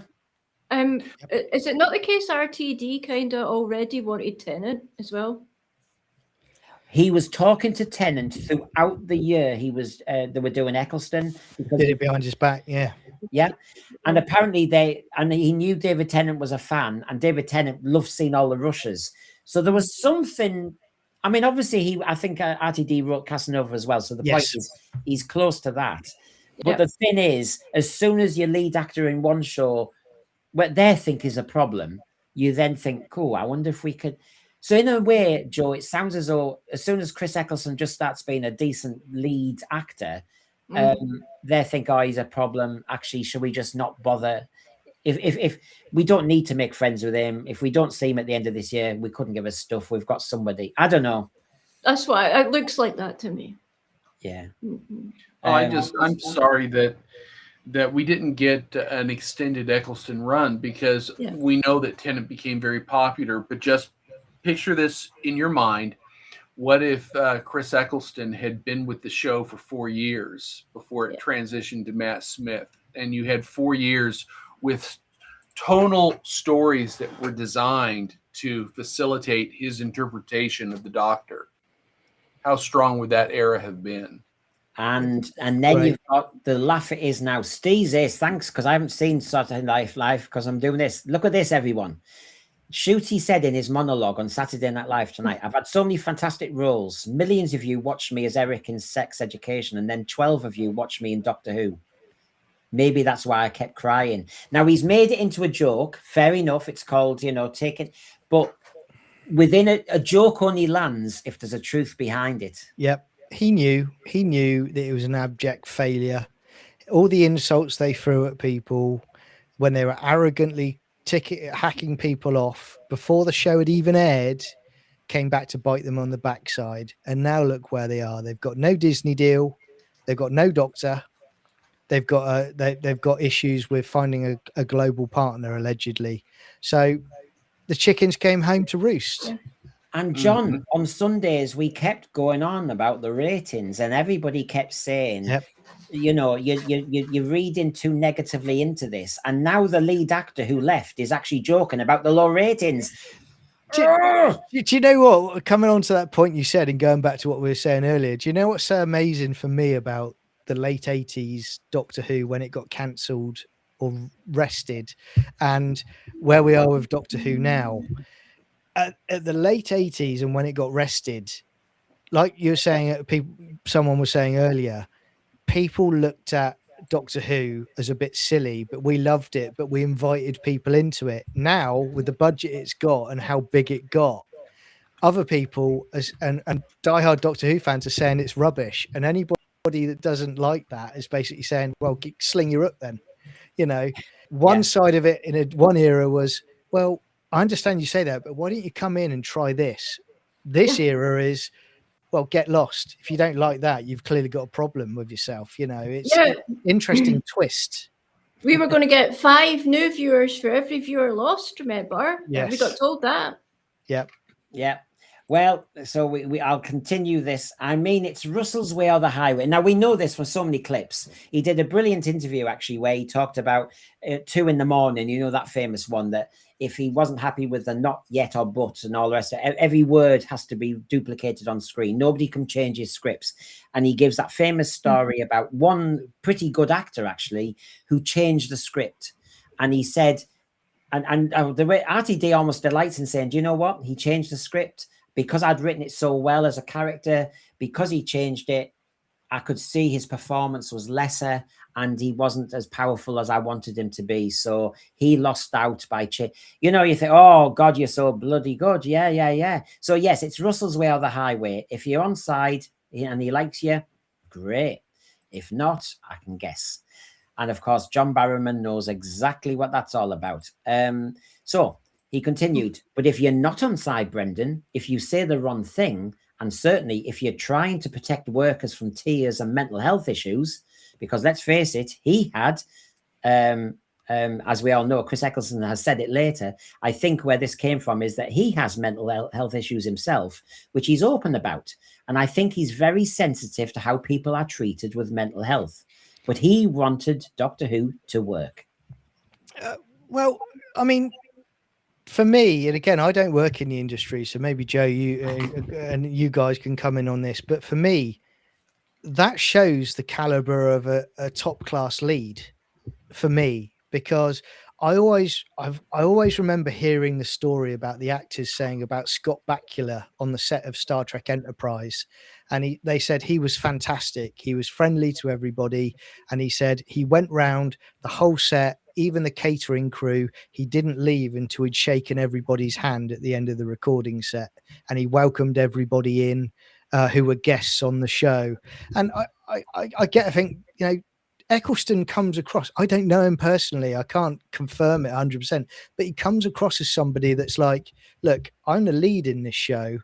I want to protect people because the only way to get the best possible outcome for the show is for everybody to be relaxed, comfortable, and able to do their jobs to the best of their abilities. Yeah, it's a creative process.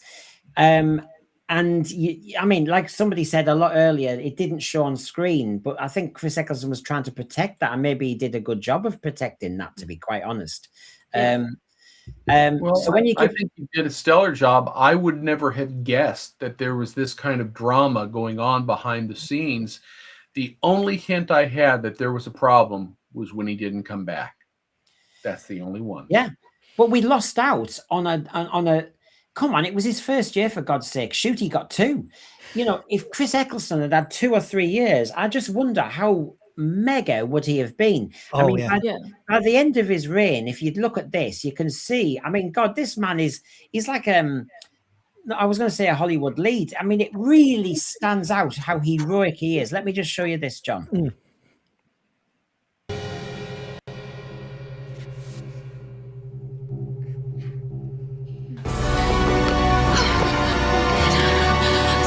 Doctor, coordinates 5.6.1. No, my master, no, I defy you.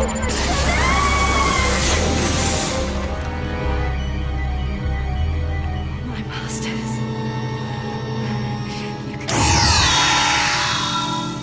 Are you saying that this whole setup's been a disguise all along? Someone's been playing a long game, controlling the human race from behind the scenes for generations. There's nothing there. It looks like nothing, because that's what this satellite does. Underneath the transmission, there's another signal. Hiding it from sonar, radar, scanner. There's something sitting right on top of planet Earth. If I cancel the signal... It's impossible. I know those ships. That's just about 500,000 of them. Daleks. Alert! We are detected! Open communications channel! I will talk to the Doctor. The Dalek stratagem nears completion. You will not intervene. Oh, really? Why's that then? We have your associate. No. Explain yourself. I said no. But she will be destroyed. Because this is what I'm gonna do. I'm gonna rescue her. I'm gonna save Rose Tyler from the middle of the Dalek fleet. Every last stinking Dalek out of the sky! No weapons, no defenses, no plan. And doesn't that scare you to death? Rose? Yes, Doctor? I'm coming to get you. Begin the invasion of Earth.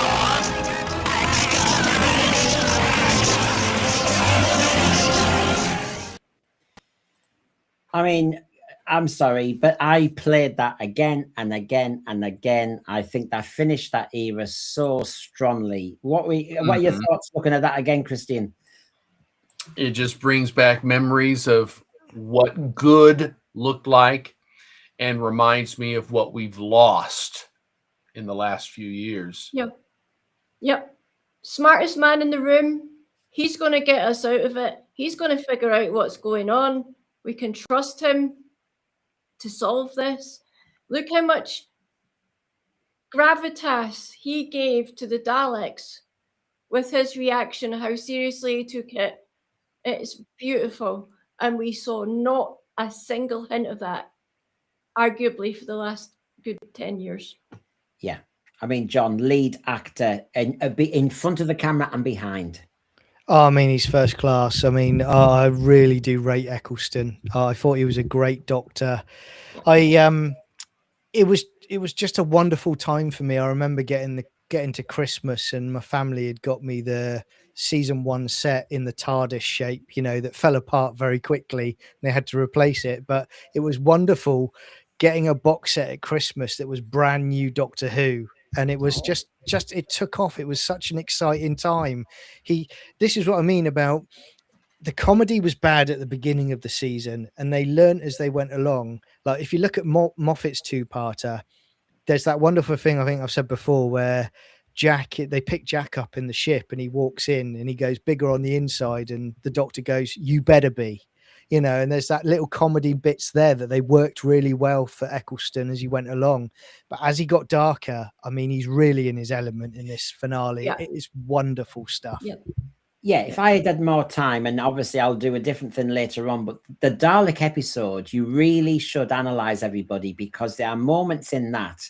We know the moment when he shouts at the Dalek, but that's not the one I'm talking about. I was Coward ready any day. Yeah. Oh, there's loads in that one. Absolutely loads. And I thought, why, my God, if you take Dalek, if you take the World War II one, I like Boomtown. I have to say there was a lot of strength. He had established himself as the Doctor. Yeah. Pretty established. And all we needed was a season 2 with him. And if the reason is he stood up for the smaller people, the voiceless people in the crew, well, that is disgraceful. That is a damn bloody shame. And I tell you what, I don't want to hear any messaging from the people who are responsible for that now. They're going about trans. Jane Tranter says, oh, the trans thing. She picks on a subject and goes big on that one. RTD, as you know, gets extremely political about certain politicians and all the rest of it. Meanwhile, they're not being too nice in protecting their crew. Well, can I say something controversial, guys, before the others come in? Let's be honest. Without season 1 of Doctor Who with Eccleston, it wouldn't have carried on and been successful, in my opinion. And they certainly wouldn't have Bad Wolf Studios. That all comes from season 1. That development from there, in my opinion. And I think they've lived off of Doctor Who for over 20 years. They seem to think that they know every single nook and cranny about Doctor Who, but they haven't. Arrogance has consumed them in this time.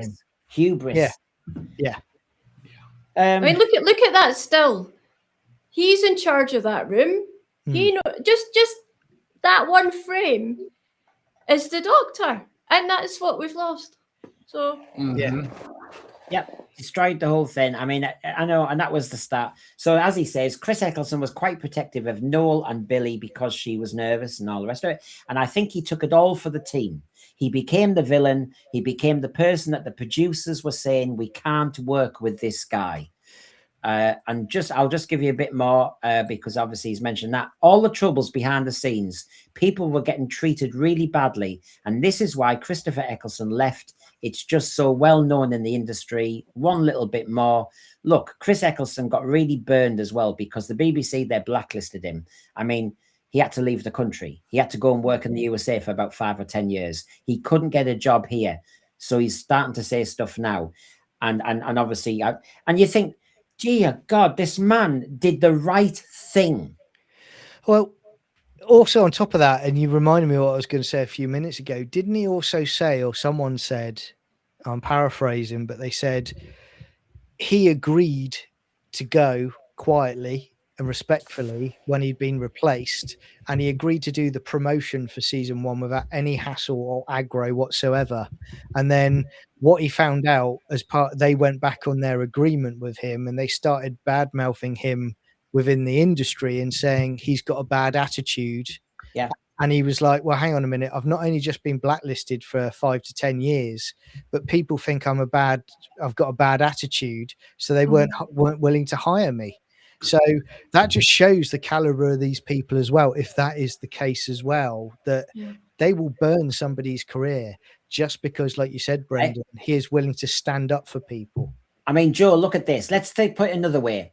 Doctor Who fans, we criticize because we love the show and we're passionate and we know what we're talking about. We have to go and touch grass. We're all ists and phobes.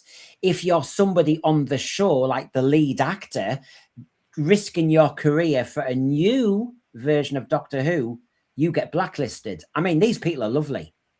Yeah, I mean, it must have been serious. That's what I'm saying. It was a huge deal to come back. Eccleston had a lot on his shoulders. He did it magnificently. He had to sort of reinvent the Doctor for a modern audience, which is what they failed at recently. Eccleston managed that really, really well. So it must have been atrocious on that set for him to go there. It's such a good opportunity. He was a fan of the Doctor before, so it wasn't like he was going into it with any bad sort of attitude. And then to treat him like that, I actually got the impression that Eccleston was difficult. That's how I got, I looked badly in Eccleston back then, like, oh, he must be a right, diva, pain in the arse. And I'm bitterly sorry about that now. Yeah, it's terrible, isn't it, Christian? Chris Eccleston happens to have an opinion on how you treat people. RTD tells us how to treat each other worldwide. Do you know what? Who's the better person here, for God's sake? And because of RTD's and Bad Wolf's attitude to anybody who has an opinion, we've lost out on the good Doctor. Yeah, no good deed goes unpunished. I think Chris Eccleston did the right thing, intervening on behalf of the crew that were not being treated appropriately, and I think he was done badly as a consequence of it. I think now, professionally looking back, people around certainly the industry and are familiar with his professional work are aware of what's happened.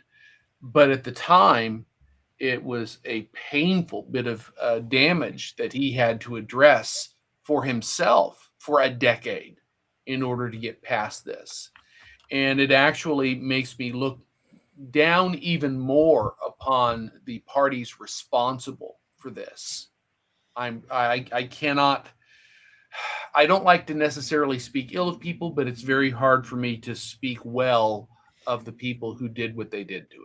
Yeah, there's no smoke without fire in this case because obviously we've lost out on a decent Doctor establishing himself. Now, what Crimpline and Bill Owery are saying, The BBC said Eccleston was tired out by the schedule. That gave the impression that he couldn't handle a long run, so was unemployable. That's it. And then of course, Crimpling says the same thing. Didn't the BBC say he was tired? Mind you, haven't they done that about Shooty? I mean, basically, he wanted to buy out of his contract. We're all joking about his knees now. I know he said that, but basically, there's an NDA. So doesn't he look tired? Yeah, exactly. And again, guys, can I just say as well, we've seen Eccleston in public. Eccleston is somebody that tells it how it is. He doesn't sugarcoat it. He's honest about what he thinks. Okay. And as we were saying earlier, he's quite liberal. He's on record of diversity as well, but he will push back on things when they're not right. Now, when you look at evidence, look at how Eccleston is in public. Look at how RTD and Phil Collinson, Julie Gardner, Jane Tranter, how they behave in public. We had Jane Tranter, who was attacking a writer previously for what he said about Doctor Who. We had what was it, RTD, who has said many things. We've had Phil Collinson. If you go on the Green Death collectibles set, when he's on there on the sofa, within 5 minutes, he's bringing up politics and Boris Johnson. That says to you exactly what those people are like. Christopher Eccleston is wearing his heart on his sleeve, and he's saying, this is what we had to deal with. And I believe him. The thing is, you can talk big politics, but politics is person to person on a set. And that's the politics we're all bothered about. We're all bothered about office politics when we're in the thick of it. We're all bothered about whether we're getting stabbed in the back at work. That type of politics. That's the politics we're all fired up about, because it can make or break your day. And I find that fascinating that at that level, you want to play well. Doing messaging on the big politics is for other people. I'm not interested in that, because half the time they are hypocrites. It's the people. I'd like to think people thought I worked for people. I protected people as a manager. I digested and absorbed all their pressure, and they passed it to me. I'd like to think that's what people thought, because that's the politics I was bothered about, the interpersonal politics, not the, by the way, I go on some sort of march and aren't I a great person and blah, blah, blah. Nah, I think people who tend to project their politics need to live their politics, is my argument. Tony Farrell here, I think John Eulden, that the issue was that the BBC released a statement saying that Eccleston was tired, with the consequential reputational damage. I think we've established that one. Thanks, Tony, that Thank is you, my friend. An unfairness, which actually was shown in the script. So he's not being very specific, said the source, and I don't think he will be, and maybe another 20 years he might. But it's not like the commentaries from, Peter Davison scenes where they say the things they do, they don't care. They're not on the same contracts that Chris Eccleston signed. So when you see them on the Blu-rays and stuff, and they say anything they want about what happened in that era, it's fine. Number one, it's a long time ago. They didn't sign the same contracts, and it's all null and void. And he's just showing you almost the unfairness of it, really. For example, he says, John Nathan Turner and the director of Warriors Gate having a big argument. They're right. It's all out in the open. There's no comeback from that at all. Nobody cares. Everyone just says how it was. But these contracts now, no, absolutely not. Nobody can say a blooming word. Everybody knows, for example, Shooty and Millie didn't get on. She exited her contract quickly. That was a quick exit. It was within weeks. I mean, she was just gone, and they didn't put her in many scenes with Shooty. This is what I've heard from people. I heard it from the media and the execs in the room that there were challenges with the talent. So, of course, it's not changed. They still don't know how to manage the interpersonal politics of the people with them. Well, again, it shows that they're not qualified to do their jobs then, quite frankly, because, I'm not a producer, but I work in an insurance industry where I have to tell people to do certain things, and if they haven't, I've got to bring them up on it. But I'll do it diplomatically at first and say, can you do this? We need to get this done. If they still don't do it, I've got to be sharper with them and say, look, I've told you twice. Can you sort this out now? Because this is important. These people, as I said earlier, they were more focused on RTD being a friend as opposed to actually doing what needed to be done. And it's just a shame someone else didn't come in and go, look, we've given you enough chances to sort this out now. It's an absolute mess. We're coming in to clean up your mess. Christian? I think that's a fair observation, John. I just have to say, if you're in a leadership role, you have to be a people person. These are not people. Yeah. And so they're not suited for a leadership role. Yeah, it seems so. It seems so. I'm just joining the dots. I mean, Joe, any revelations tonight that have surprised you or confirmed things for you? No, it's just adding another layer of terrible onto RTD. I mean, we've seen it repeated now. I remember hearing about Millie. There was a story came out that she was being a little diva and she didn't like night shoots. She was complaining about the Yes. night shoots or something, and so she was painted that way. And now we can look back on that. I mean, I thought she did a great job that last. I mean, she carried that one episode on her shoulders, the yards. Yeah. And I think So- RTD, he's not going to learn from it. It doesn't do the show any good. They're all just hyper political ideologues that shouldn't be here. Why don't they just go and focus on shows that say exactly what they want to say? Go and make your own show and put everything you have to. I think he's going to do that. But just get out of Doctor Who, for the love of God, leave us alone. Like Tiptoe. I've seen the brief clips of his Tiptoe, and again, straight away, you're like, okay, here we are. This is him to a T. Should not have come back to Doctor Who. Someone should have said, look, you need to dial this back early on. If you want to do that, go and make your Channel 4 series about it, you know. Yeah. But they didn't. And again, there was a cost to that. Well, there you go. That was a busy show, and I appreciate everyone who stuck with us. Thank you for the super chats. Please hype and subscribe and like and all the rest of it. Kevin Taylor, I hope you enjoy your season 21 when it arrives. Send us a photograph. It'll be lovely to see a winner from the Hoopettes sending that. Thank you, Joe, for your time. You've sacrificed your Eurovision entry. She couldn't sign it. I mean, I have to say the UK entry, I was pulling my hair out. I thought, what? Oh, it's bad. It's bad. Everybody else looked good, and then Britain looked like, what the hell?